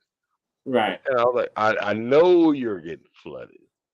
But I said, I don't need to do this, bruh. I'm cool on my own self. I hey, I think hold on. I think No, I go think ahead, the book. thing is that you got to afford people like when they're in a stressful situation, like especially Yeah. when like people are out in public. I couldn't imagine what the pressure of that is like, and I Yes. appreciate the way that you even you made the statement that I met him at a bad time, right? Or had an interaction at Ghost Boogie. We went a down to bad day. Miami. You know, Remember that? And yeah, we caught yeah, some people at a bad day. It was some people was cool as yeah. hell. Some people were not. There was only one person like, well, maybe two that were assholes, and Ronald Isley was one of them. Boy, I think So you. I mean, I like, think what you. I mean? We was in But Miami. but Ronald Isley was no, an this asshole, and I this don't. was the And like thing I though. let it go. I let it This go. was this was 2 weeks after Biggie got killed. Mhm. DJ Clark Kent was spinning. You had a whole industry party that was all hip hop. You had both camps in this room. You had people from Death Row, you had people from Bad Boy, you had all these different camps in one room. If I was Ronald Isley with Angela Winbush, I definitely would not want to be in that situation as a grown ass man, You because I brought up think Angela I'm Winbush. probably his age, or just maybe even a little bit younger than he was Whose in that age? situation. I was not, that was a stressful situation. I can understand how the man Yeah. felt because he And was like, "Get me the you let fuck it out of go. here." Like it was not the appropriate time to approach this dude. And I don't approach people like that. I'm like, hey, Nah, I just want to tell the nigga I knew you I from didn't even say nothing to Cat. I just Cincinnati. witnessed him. I was laughing. So, Yep. nah, man. Oh, So, go ahead, Boogie. nah, but Well, see, like who? So you have the ability, and you have this very strong love for hip hop, but you have this extremely strong love for rock, right? Mhm. So it Yeah. all started with rock for you. Or what was it that Yes. what was the first music? Like what was the first band like when you were young before you started DJing? Like what was that first music memory that you have? Like who Hit was? us with that. That would be dope. Uh, my first musical albums that I remember owning that in my hand that my mom had in her collection that I automatically took over was uh, Spirit, Earth, Wind, and Fire. Hell yeah. Um, we also had Quiet Storm, Smokey Robinson. There were some Beatles records of hers. Had some Rick James and uh, Eclectic. all the Earth, Wind, and Fires, and then Oh, yo, and then my Theo, my uncle, he provided me with the rock side. So the first two albums I ever remember were Earth, Wind. My first were Earth, Wind, and Fire, Spirit, and Kiss Alive One. What? And then out of that, secondary Van Halen one. And then Oh, Valley was dope. so I was just going off between Earth, Wind, and Fire, Rick James, Van Halen, and Kiss. That's an interesting mix of music that you just talked about. Yeah, that record right there. Yep, yeah. Look at him, got him. Mhm. Boogie got it. Boogie got it. Oh, I remember Don't that. forget Yeah. the sleeve art. Don't forget the sleeve art. That look clean, bruh. You're a need to G buy for my that record. one. Oh, my shit's clean. But you mentioned Earth, Wind, and Fire, and that was I have one of my core memories as an infant. And my mom would tell you the same thing. The only thing when I was an infant and a baby that would get me to go to sleep because I was really sick was Earth, Wind, and Fire. They'd play Earth, Wind, and Fire. They'd play. Hell yeah. They'd play this album. Mm. They'd play that album, and I would go to sleep to that every night. Let me tell me Only my album story. that only album No, that go has ahead, Free Minds. Go ahead. is that the album? That's the only album that has Can't Hide Love as well, right? Yeah. Well, yeah, exactly. Can't Hide Love is one of that song specifically as a baby and even as a grown ass man. If I play that song, there's like so much dopamine and serotonin release in my body. Like it, like I, honestly, that's like that is like nah, bro. Like that's one of the songs like dead ass that when I need like the center myself, that yeah, song you right listen there. to that. That's that song. That's that centerpiece. So I remember, like, I grew up Joe Witness, and they tell me like any Joe Witness in the house weird because they was talking about Sagittarius signs and stuff like that. I remember that. I was like, what the fuck? I was like, I said, I'm going to this stuff. I don't want to go. Like you was almost you was forced to go to these kingdom halls and stuff like that. But Oh wow. they said, go ahead. Who got something to say? Because I was gonna say that I was like, oh, they literally put out an issue that because they would do some stuff in their show, and they would tell you like, any Jehovah Witnesses in the room? I said, what is that? They really Google that shit. It was crazy. Wow. Well, they were definitely into, like the new age movement, right? That was their thing. Yep. Right. And I mean, their songs was Sagittarius. Hey, bro, their songs were dope. That's all there was to it. Like Maurice and Philip and all of that. I love Philip Bailey's solo shit. One of the craziest things someone told me about Earth, Wind, and Fire that fucking gave me goosebumps afterwards. They said they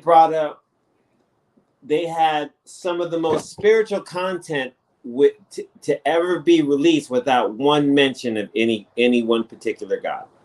Absolutely. You know what? and that's why it didn't make no sense when I heard what I heard.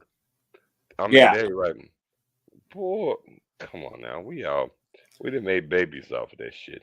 Listen, It was all love and spirit and believe in yourself, and there was never any like September, the calypso. Oh my, you remember? Hey, you listen to that band, and I think Boogie was with me one time when I was there. I watched how they set up a whole when the people really performed and they mm-hmm. put oh up yeah. a sound stage. We was there. I think we Wow. was there. I was part of No, the sound crew for Earth, Wind, and Fire when they came through Cincinnati's festival in '96. Had the opportunity, like as I worked wow, the yeah, whole cool jazz festival, right?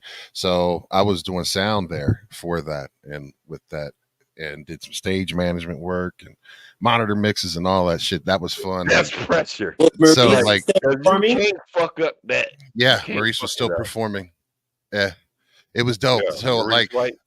what I can say is that was an out of body experience moment because I was on stage at the monitor board Hell for yeah. them performance, and like to have that full circle moment, you know what I mean, and actually be like, and this was a young Boogie too, so this was like 20-year-old Boogie, and to be Ooh on the wee. stage with them at that point, right, and have that full circle moment was dope. And I know you've had those opportunities. I mean, fuck, you've performed with Herbie Hancock. You've out of all of the people That's that you've had that oh performed with or had an that's opportunity to nuts. perform with, who's that one? Who's the one that was like really maybe the most difficult, or like you had the most internal pressure?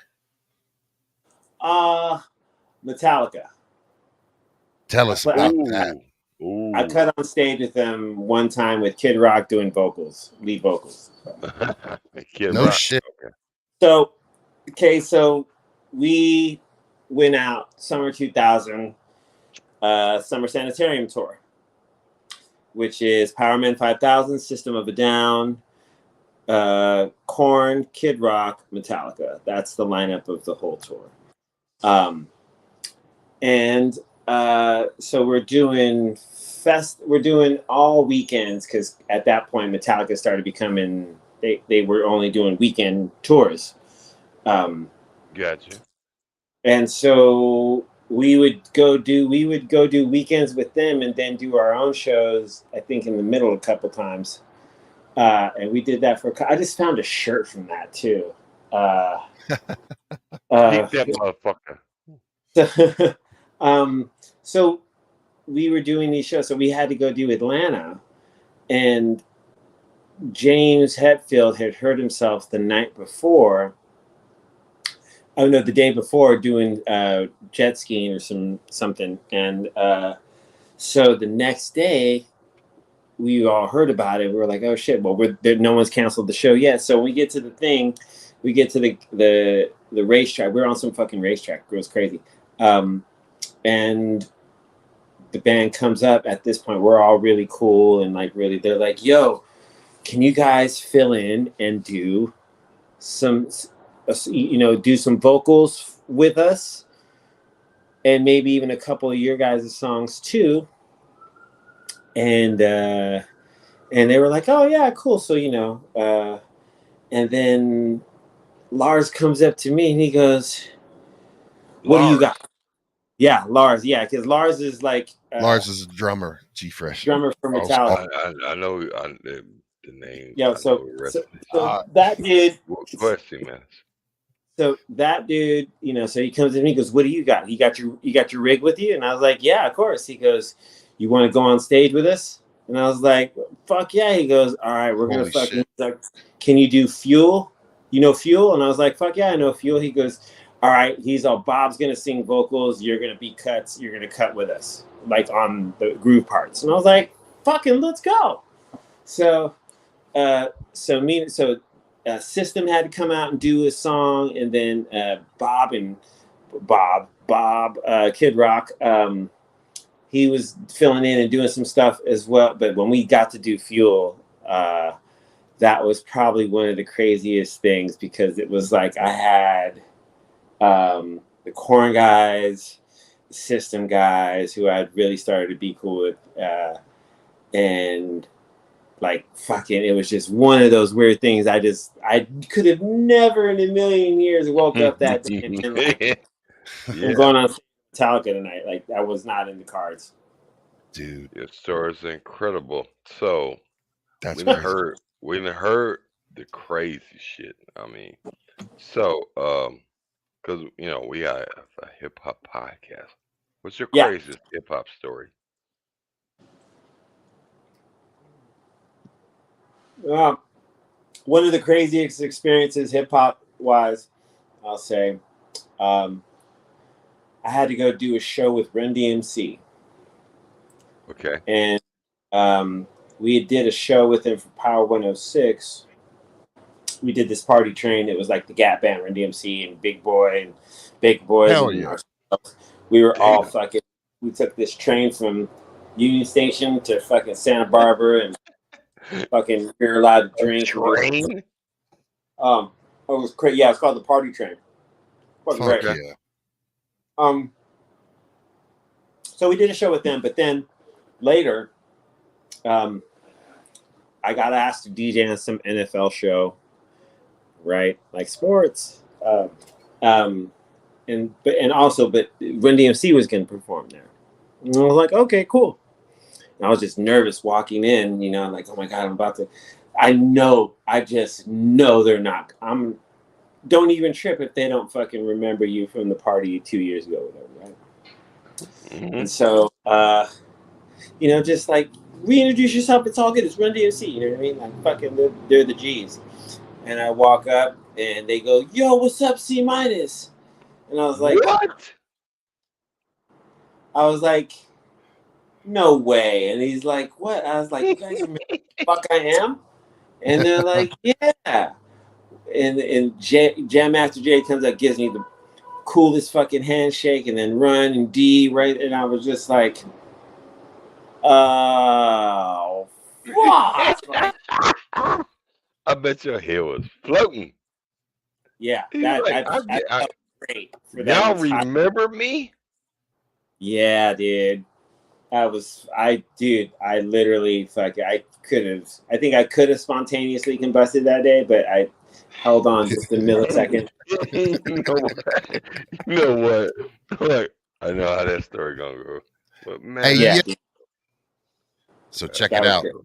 We are at 3 hours, and I want to say thank you so much, C- for being on. I really, really appreciate you from the bottom of my heart, fam. Salute to you. You are an amazing human. And Thanks for having me. always, I fucks with you. We all fucks with you. So absolutely. much love to you, fam. We're going to get shout outs and get in that. So what we'll do is we got to always hit this button right here. And then do this. There we go. All right. Yo, check it out. C- shout outs, fam. Shout out to everyone here that tuned in. Shout out to BRealTV, Dr. Green Thumb Show, everyone that watches me in the morning or whenever I podcast, whenever I do my mixes. Follow me at C-Fan4. I love you, Mom. I love my son, Boogie, Weez, G-Sharp. Thank you so much for having me. We can continue more next time on some other hip-hop shit. I got way more stories. I got some cool stories that have really fucking been cool.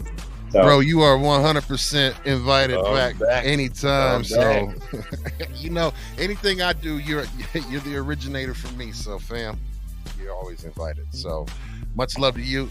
Then we got Big Weez. Shout outs, fam.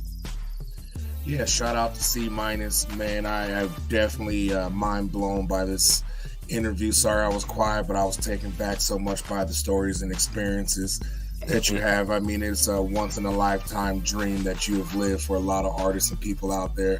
So shout out to you, and thank you for being the person you are and humble. Thank you, humble sir. that you displayed yourself. We appreciate it.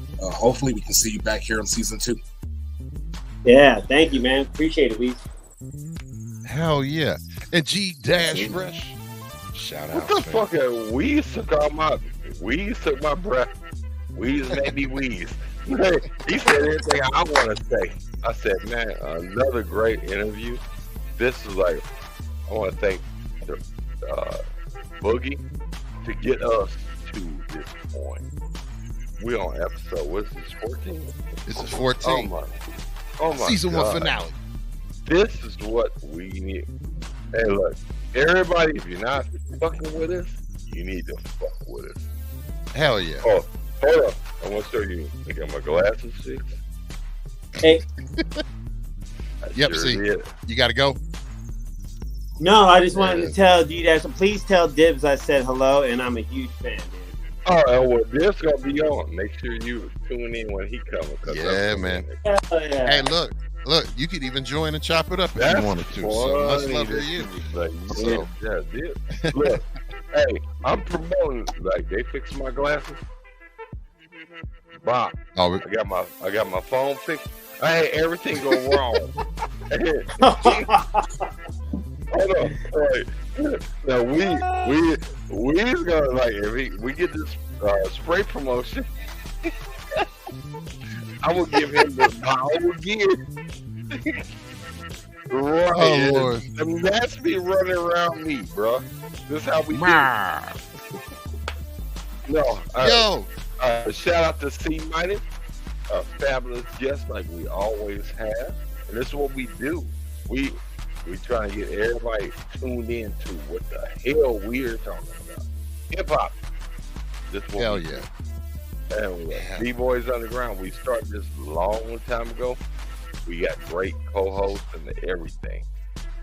Wheeze, Boogie, this is what we do. Yes, sir. Hey, we co-promoting everything. Everybody been on this show. I watch their show. Come on, let's get it going.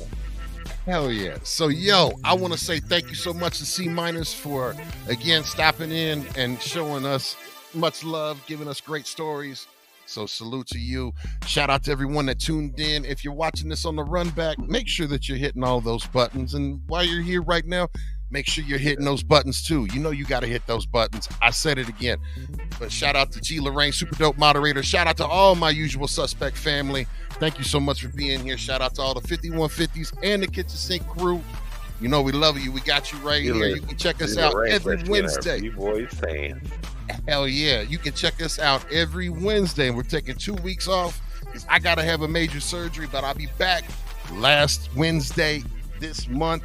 We've got Pete Cade with us and a whole lot more. So check us out. And then Mad Ways is next week after that. So again, make sure you check us in. Tune in with us every Wednesday, 9 p.m. Eastern, 8 p.m. Central, 7 p.m. Mountain, 6 p.m. Pacific. We are the B-Boys Underground. Much love to you. Salute.